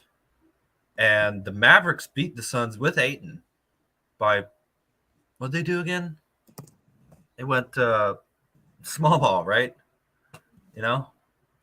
I'm telling you guys, the playoffs, a lot of these guys it's going to be difficult to keep them in a productive role, these big men that a lot of the league is worried about. And I know a lot of old school fans don't like to hear that, but it's just the truth, you know? There's not a scenario where I see this team with a healthy Gary Payton, with healthy rest of this roster, other than I guess Ryan Rollins, who's a rookie, is out, where I'm really worried about our ability to be deep, highly dangerous, fast team offensively, where again, our perimeter type players can really put these slower big men into stretch. Again, I mean, the Celtics were a huge team. They don't have a Jokic type offensive center, but I mean, how many times you see even a center as great as Time Lord, as Robert Williams. How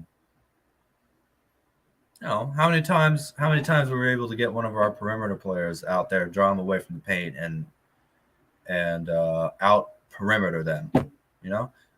That's not really the problem with this team. We need to rebound harder, rebound harder. We need to attack the paint better from the perimeter, cut better, have better defense, pick up the full 94 with intensity. Gary's great for all of that. We almost swept the Celtics. That's right. We beat them the first time and almost beat them. Yeah. It's not even small ball. I don't care about the height. I mean, if we can get players who are this skilled perimeter wise, who are taller, it's great. But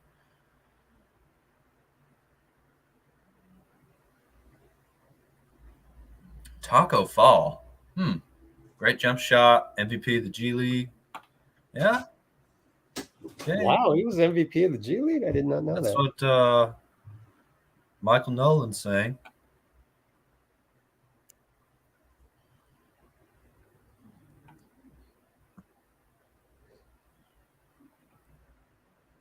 Mike Muscala from OKC for several years. That's interesting. Maybe they just didn't want a deal for us, though, you know? I think about even I know people make fun of Rudy, but he really is a great defensive center. He part of that was not having enough perimeter defense around him, but also big guys just get targeted, you know? Nobody ever says we need Gobert in the comments. Why is that? I don't think bigs are worth some rebounds here when they can't defend in the playoffs. A lot of these other teams. We can't get anyone to defend Jokic on the buyout market, okay? And the one big guy that we have is Loon, the real big guy that we have. And I think Loon's amazing. I rarely see any big guys out there in the league who aren't all-stars who are better than Looney.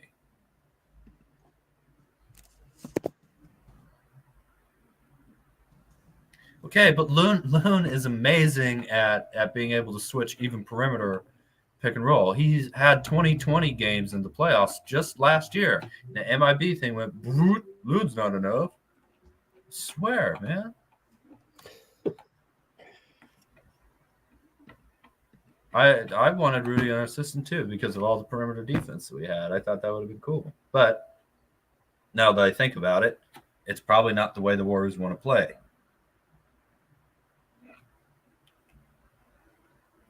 Toxic teammate. I don't know. I mean, you hear about that from some people and other people just saying that, you know, those guys aren't. As a toxic teammate if you don't defend, or is he a toxic teammate overall? I really don't know.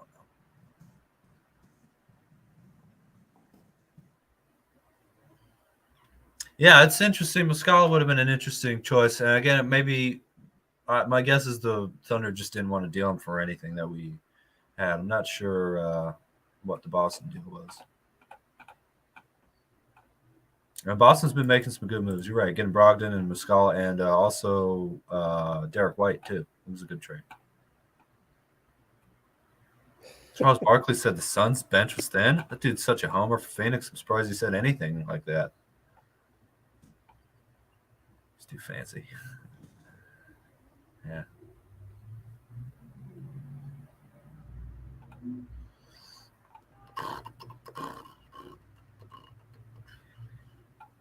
I guess we got to go to the three-hour mark now that we're close. Yeah, why not? Yeah, Yet again, just for you. The Warriors can't get OG right now, okay? Trade deadline's over.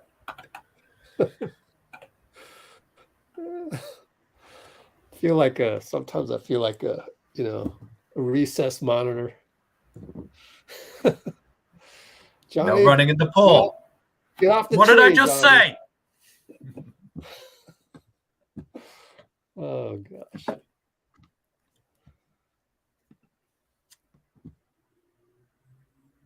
Yeah, Baca Deadman. I just don't know.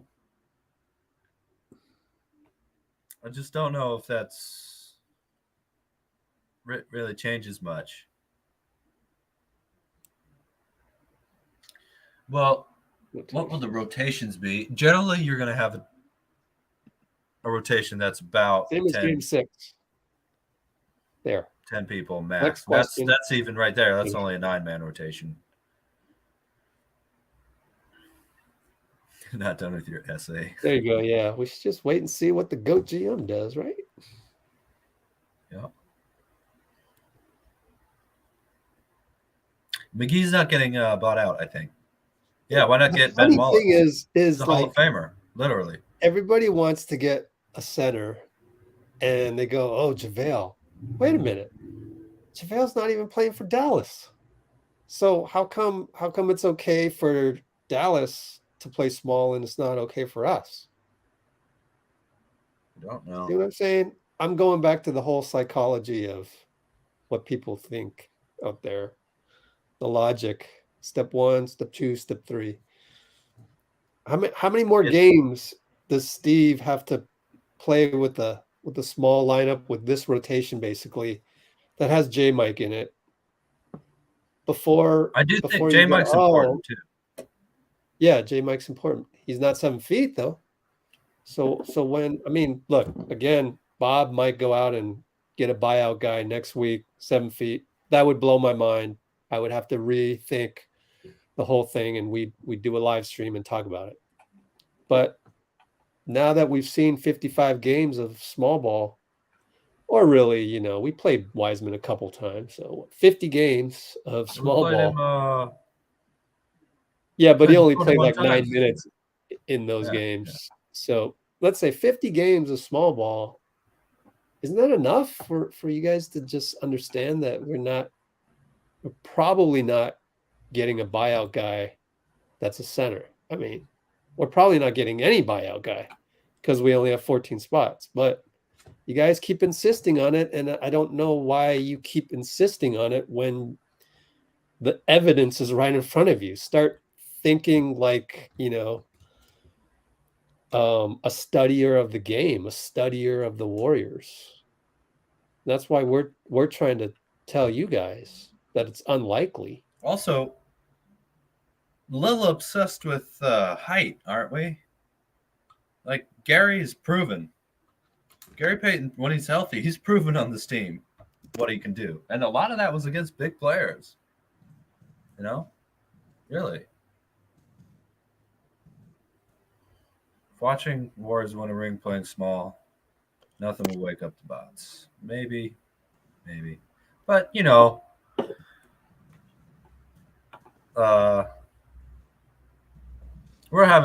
are having fun here, trying to represent our little philosophy and our commitment to being realistic to the way the team works. Also, someone mentioned legacy rotations like not benching Clay and making Iguodala the first guy off the bench. What year are you in?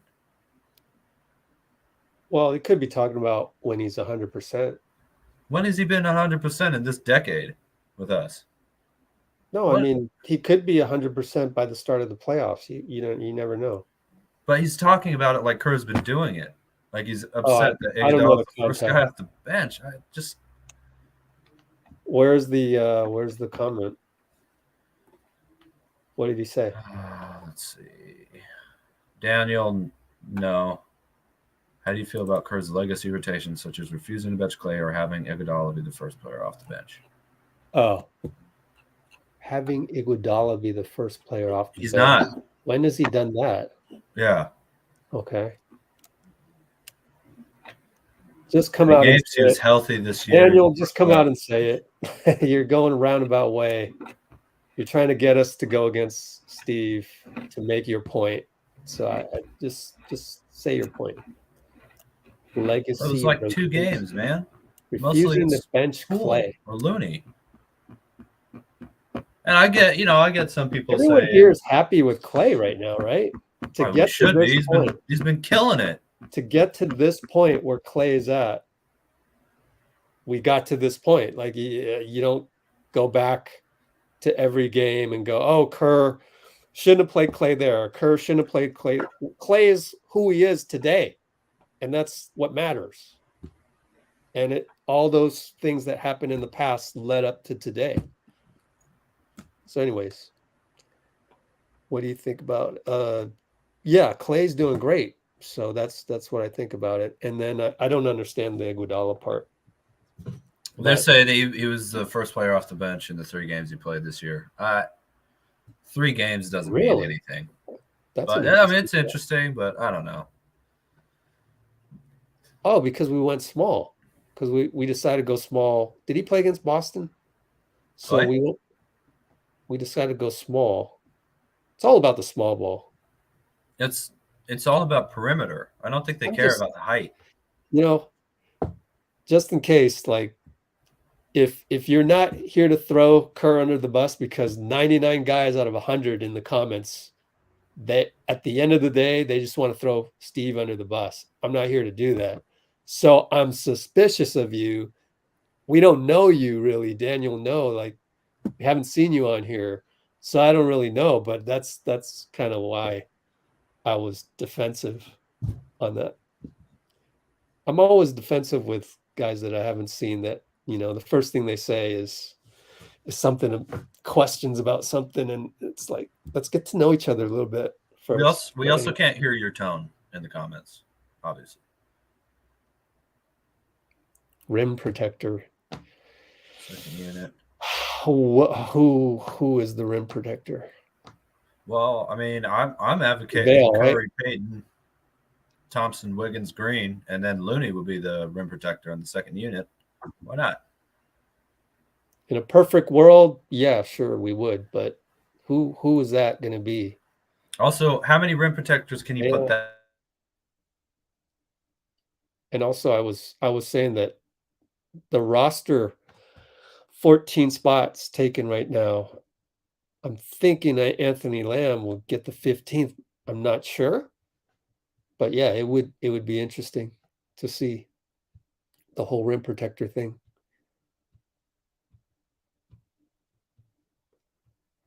We went and got GP2 to kind of be a quasi rim protector. I think Dean's internet got stuck. You're advocating a stretch big, yeah, but who is Ibaka good enough to do that? Is he going to rotate in time to rim protect a la Draymond? So here's what we do, right? I have a thought experiment for you guys. Envision Ibaka or whatever rim protector buyout candidate you prefer as Draymond's spot late in the game versus Portland. Is he going to rotate in time to block? Who did he block? Anfernee Simons? Anfernee Simons' shot. That's a good thought experiment, I would say. If you can find a guy that's going to rotate and protect that rim, and then also say that we're going to go ahead and use that 15th roster spot right now for that. If you can find a guy like that, okay. All right. Sounds good. But then again, I don't know. I can just sit and wait for Bob to do it. And we'll see. Could be. I'm not ruling it out, but I'm also not ruling it in either. So can you envision Ibaka takes the place of Draymond? Let's just say, because you'd still have Draymond. Ibaka wouldn't. Again, my thing with Ibaka is why would he come here to play? Because he's not going to get a whole lot of minutes. So let's just say Draymond fouled out. Can you envision Ibaka rotating in Draymond's spot in Portland, blocks Anfernee Simons' shot? We go fast break the other way. One problem is that unfortunately it's not Draymond, because then he can't. Ibaka's not going to start the break. That's too bad, but yeah, I kind of, you got to integrate the guy too. So that's going to take 3 or 4 months, because it's taken Donte 3 or 4 months, 2 or 3 months, right? Don't forget, like Donte, it will take 2, 3, 4 months to integrate with our guys. And so is it worth that risk instead of promoting or converting Lamb, who's obviously not a rim protector? But those are the choices you have to make.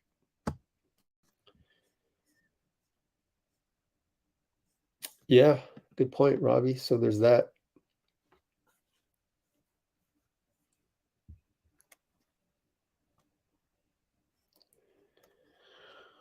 Oh, what else? You saying things with no merit. Why would you come at me like that? Okay, let's read the rest of this. How would we trade Wiseman for Kyrie? Oh, you're talking to somebody else. Somebody's talking about Wiseman for Kyrie. Yeah, you don't have to engage those people. Those are all NBA 2K moves. Those are not NBA IRL. In real life, NBA, none of that happens. It's all fantasy entertainment type things. We just crossed 3 hours. Amazing. Let's see.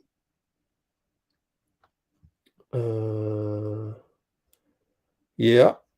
So I'm going to finish this out just by highlighting some stuff. I agree with that.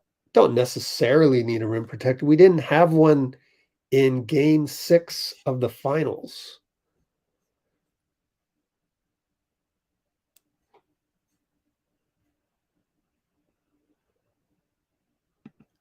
Yes and no. So like I always leave that caveat of Bob Myers could go out and get somebody on the buyout market in a week or two, and I would learn something more and then be like, oh, okay. So that's what they were thinking. Like I had no idea we would go after GP2. I had no idea GP2 was unhappy in Portland. He was being forced to take the anti-inflammatories. I had no idea Portland would send him back. Like now it makes sense. Like why would Portland send him back to the original team so easily? Well, that's why, because they were forcing him to take anti-inflammatory just to have him play and have him worth his contract. Interesting. But anyway, what else we got? Got bored, you're back. Zambi, oh, you should go tell the guys that come on here and say, oh, this is boring, I'm leaving. Go talk to them and say, hey, I know something more boring. Anyways, we need to trust. Yeah, trust is always important. Being a fan, I think. Just put your trust in who you're rooting for. You're going to have a more fulfilling experience, in my opinion. Let's see. Oh man, you want to play fantastical Darrell Wright, Chris Gatling. Shout out Darrell Wright. He's doing a good job for NBC Sports. What's the legit move that they can make? I think keep GP2 and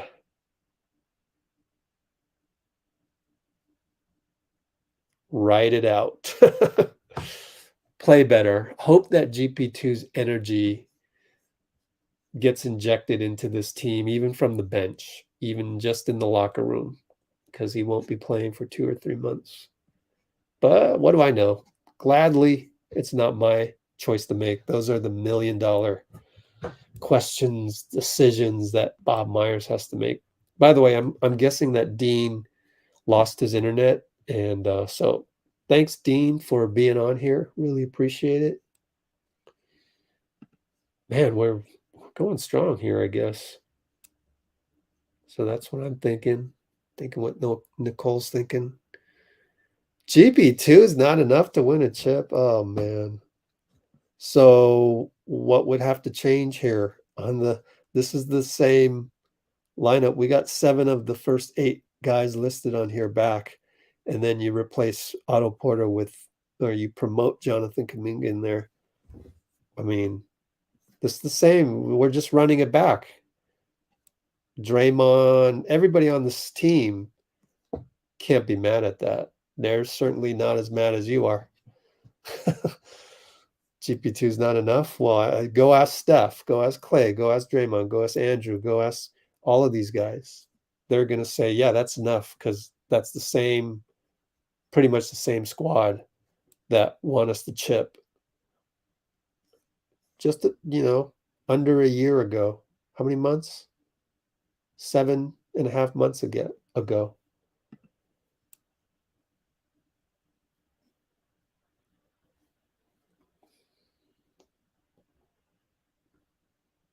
Yeah, man, you're joining the chat late. Literally 10 minutes ago, I said, if I'm Wiseman's agent, why would I play Wiseman?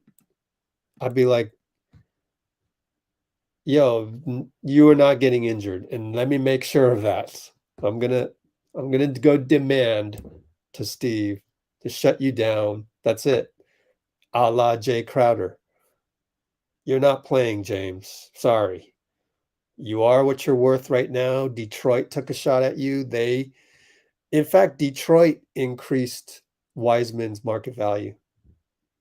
It's usually a black or white thing. If Wiseman wasn't traded before this whole fiasco, before this whole possibility of it getting rescinded, Wiseman's market value went up just because Detroit wanted him. It's just kind of like the Heat really liking Hero and giving him his contract increased Poole's market value. All it takes is one. I've given the example of the real estate. So someone who lives 3 blocks, 3 houses down, they sell their house for $10 million. Guess how much my house is worth now? $10 million. So the fact that Detroit is willing to pay Wiseman $9.6 million, next year $12 million, next year after that $15 million, that's a stamp of approval. So he's now worth that much. And if I'm Wiseman's agent, I'm like, yeah, that's good enough for me. Somebody wanted him. There's a good chance someone else will want him. Well, I'm shutting him down. But what do I know, right? We'll never know. If the trade goes through, we'll never know. If the trade doesn't go through, then we'll find out. So we could argue that back and forth all day. But I don't agree with you on that for those reasons. Oh, here we go again. We need Kevin Love. Why would Kevin Love come here? Why would he even buy himself out? Why? Just stay in Cleveland. It's a fun year in Cleveland. You're 4th. You got home court advantage. So all this talk, we need Ibaka, we need JaVale. Like, how about first we need Boggie? Why would they come here? Why would Kevin Love buy himself out of that? He should just make the $29 million he's owed. Just keep the money and stay on the Cavs. How many minutes has he played? Let's look for a Cavs game. Here he is.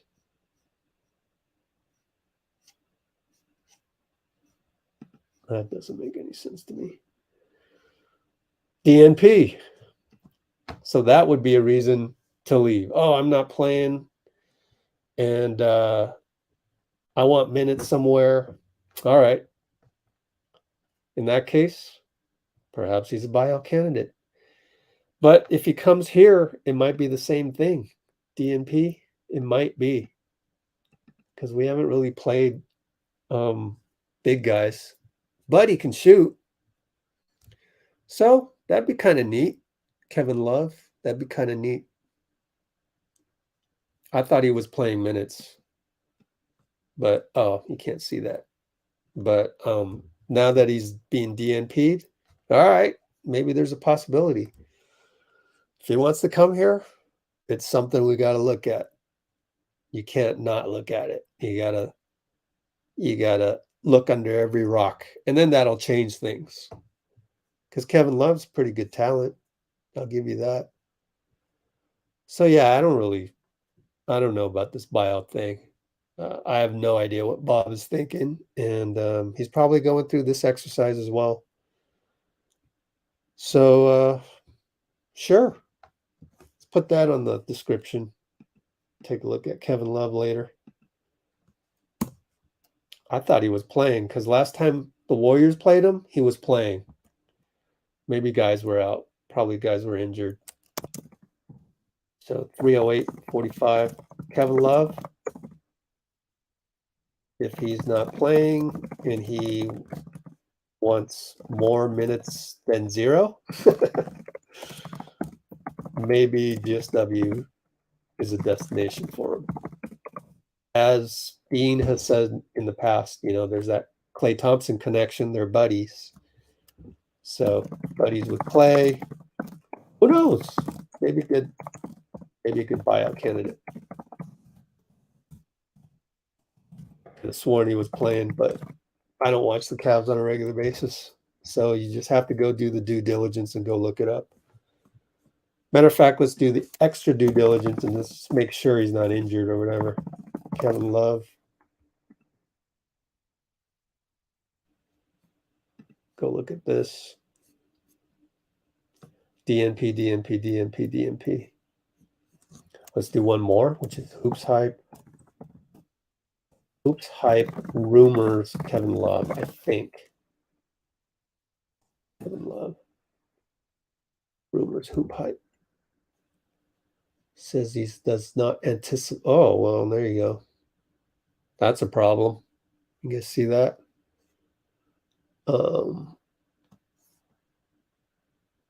Koby Altman. But Koby Altman says he does not anticipate buyout. Interesting. All right. What's the next topic? Yeah, they played baseball together.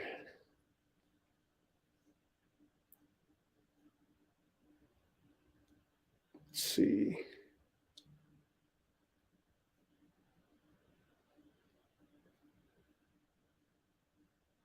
Yeah, I get that.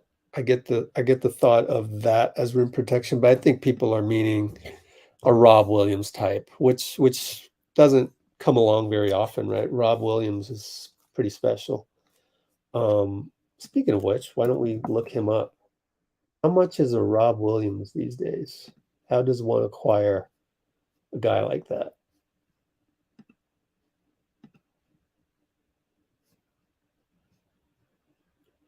$10, $11, $12 million.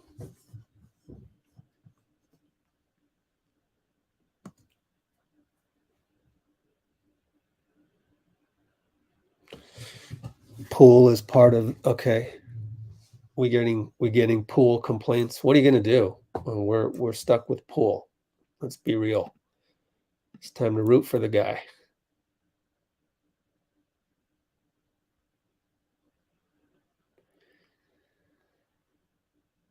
Raptors were asking for Kuminga, basically, according to Anthony Slater, in terms of OG Anunoby. What else we got?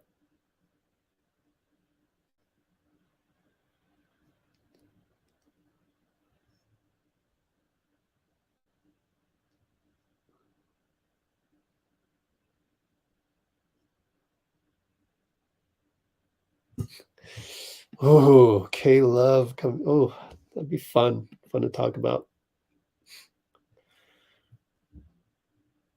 Yeah, well, K Love doesn't have a contract for next season, so it would have to be like a mid-level exception to come here, take a huge pay cut, $28 million down to $6 million. But if you wanted to do that, that would be interesting.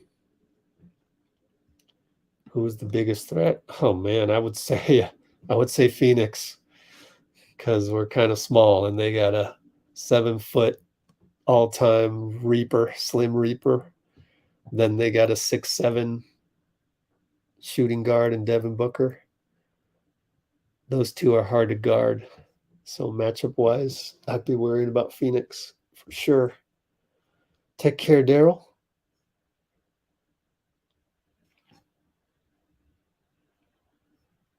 As I've been saying, the thought is that it's Sunday.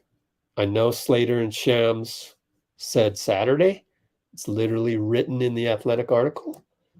But two Warriors beat writers said Sunday because of the NBA rule of 72 hours after the trade is made. So trade was made Thursday, add 72 hours, you get to Sunday.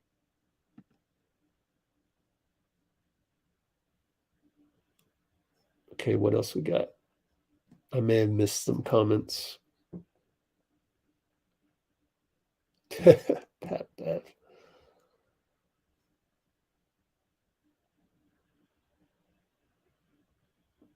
Okay. Oh yeah, what do you think about the Grizzlies? I think their irrational confidence gets in their way. I think the Memphis, the way they carry themselves is stunting their growth. However, you never know. That could change based on whatever happens in the playoffs. Let's see, they are a 2 seed.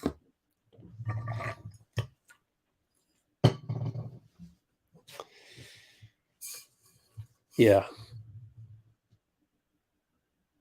You'll never know until they play the games. So we'll wait and see what happens.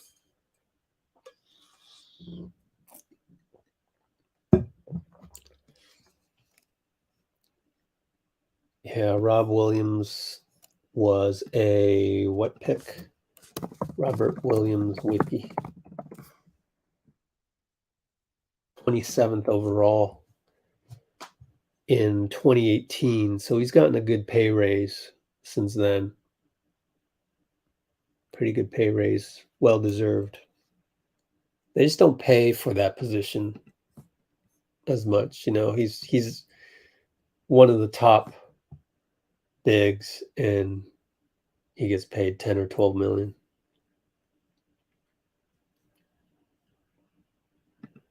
What else you got? Oh, Dean's back. Hey, Dean. I'm back, but Clay.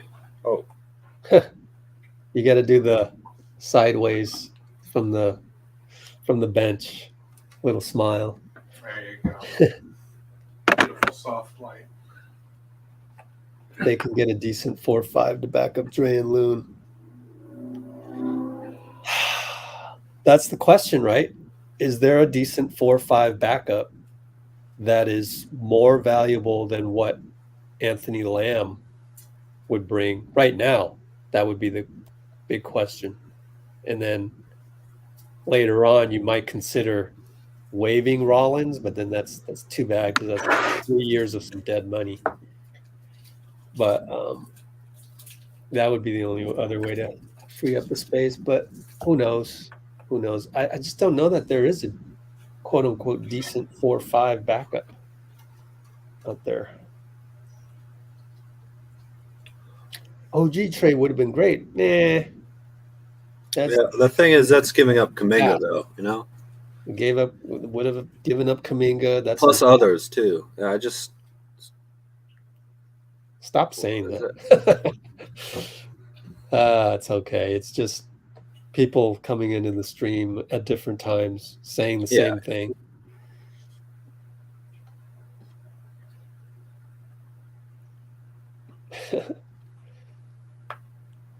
Let's not want to give up Kuminga for anything. I mean, look, you know, if it was Jaylen Brown, I mean, you know, it's a proven guy. But Anunoby, just, you know, why not just roll with the guy who's already played well in this team? Yeah. Well, who knows? Keep going till we're out of things to talk about, I guess. D. Lee from buyout market. He's not getting bought out, I think. He's definitely a good value for the Suns there. There's some good, speaking of rivalries, there's been some good kind of rivalry feelings going on, feels like, you know? Warriors, Grizzlies, Suns, Mavericks, maybe Warriors, Trailblazers. That could be pretty fun.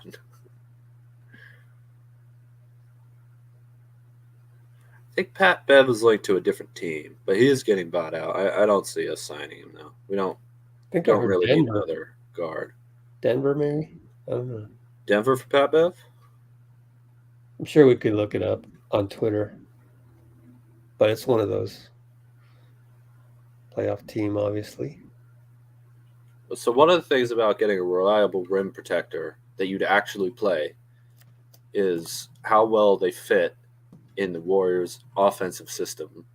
And rim protectors can't just stay by the rim anymore, really.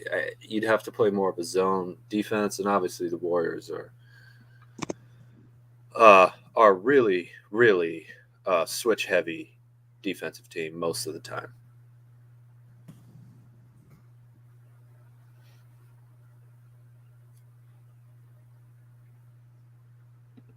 Well, still got 200 on here. I'm willing. We can wind this down a little bit. If you got a question, hurry up and ask it in the comments. Upgraded Lakers tomorrow. Yep. It's going to be a fun game tomorrow. We'll be right here to do our analysis. At least I will be. Dean's got to go work. Yep. And that's going to be 5:30 tip-off, I believe. So, yeah, be on here at 5:30. Smash that like button. 15 more. We got 250. Wow. Lakers is cake. That's Carmelo Anthony cannot run back on defense, so that's an issue.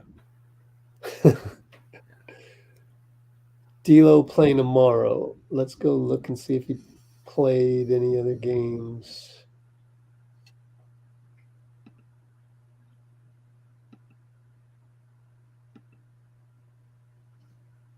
I don't know. I would assume so. I don't know. I have no idea if D'Lo's playing. well, he might not be available in 2 months. So GP2, you mean? yeah. You're answering the question in the comments. Yeah, sorry. For the beginning of the first round. But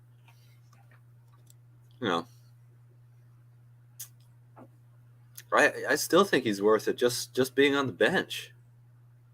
Honestly. That is an important thing. Yep. 2-3 months, yeah. But we've said that 5 times already in 3 hours, so Yeah. getting tired.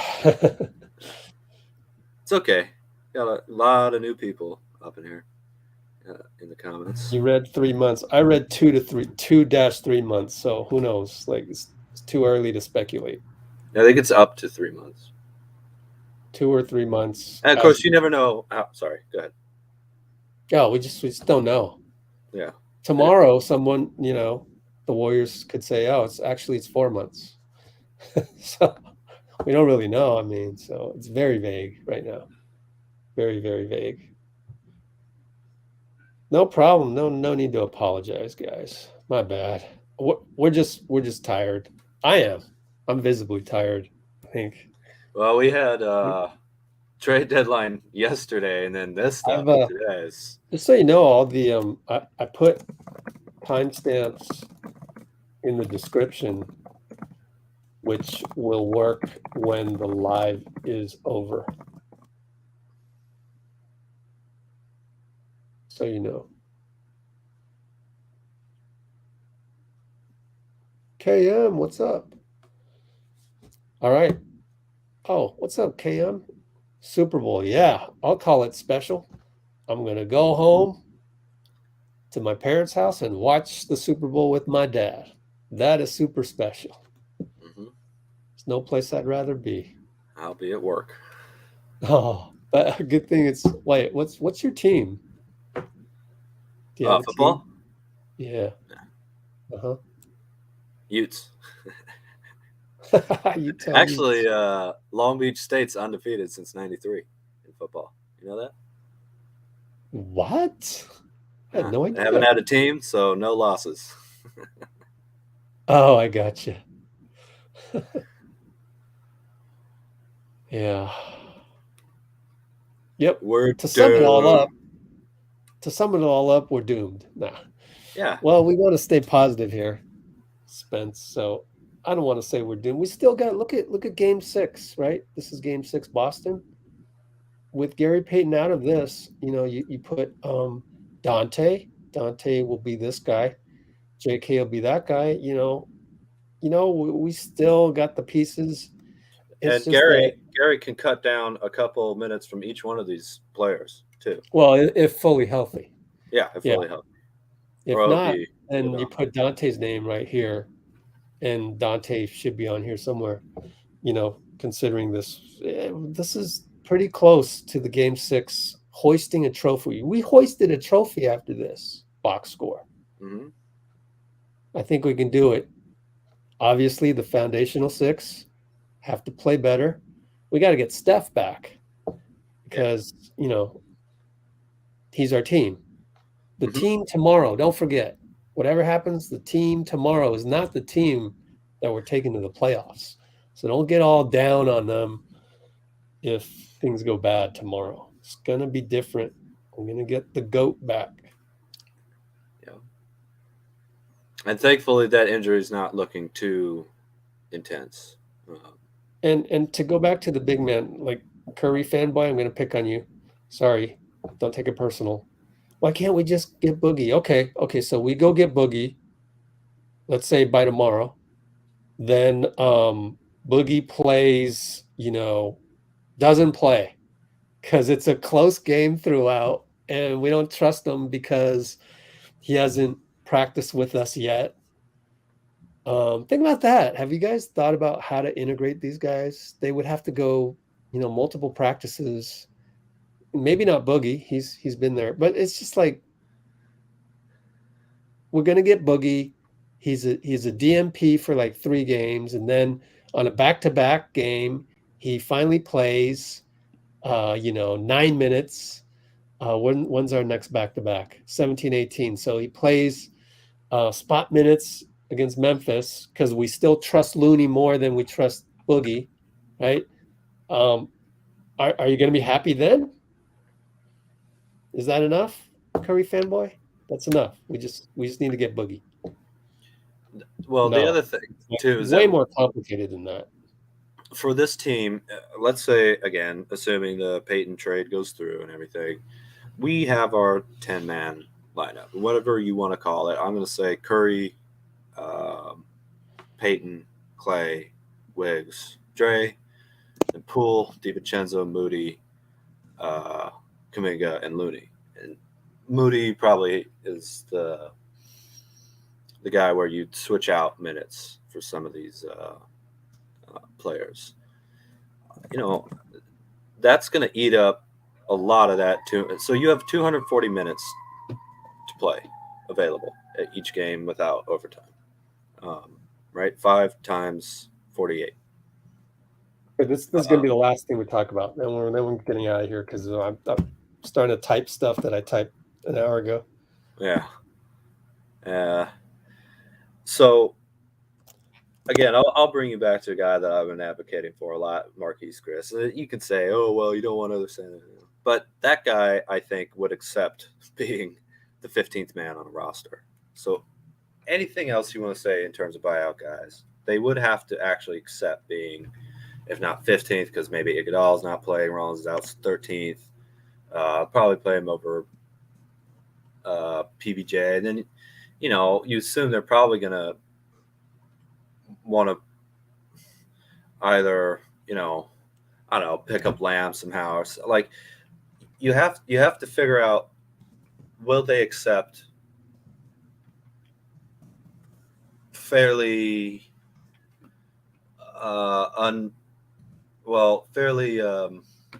what's the word? Uneven minutes. We can't offer them that big of a role if we're planning on having a fully healthy team, which is obviously what you have to plan for. You can't plan to have guys out throughout the whole playoffs, So that's the biggest thing in the buyout is this person going to be willing to accept the role that the Warriors can offer?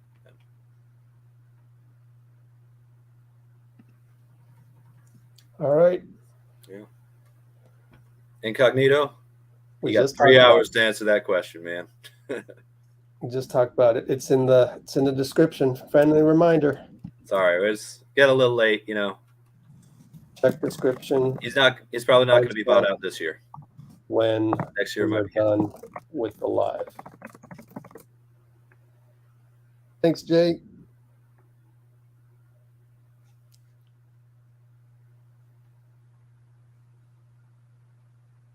I disagree. I think you have fear.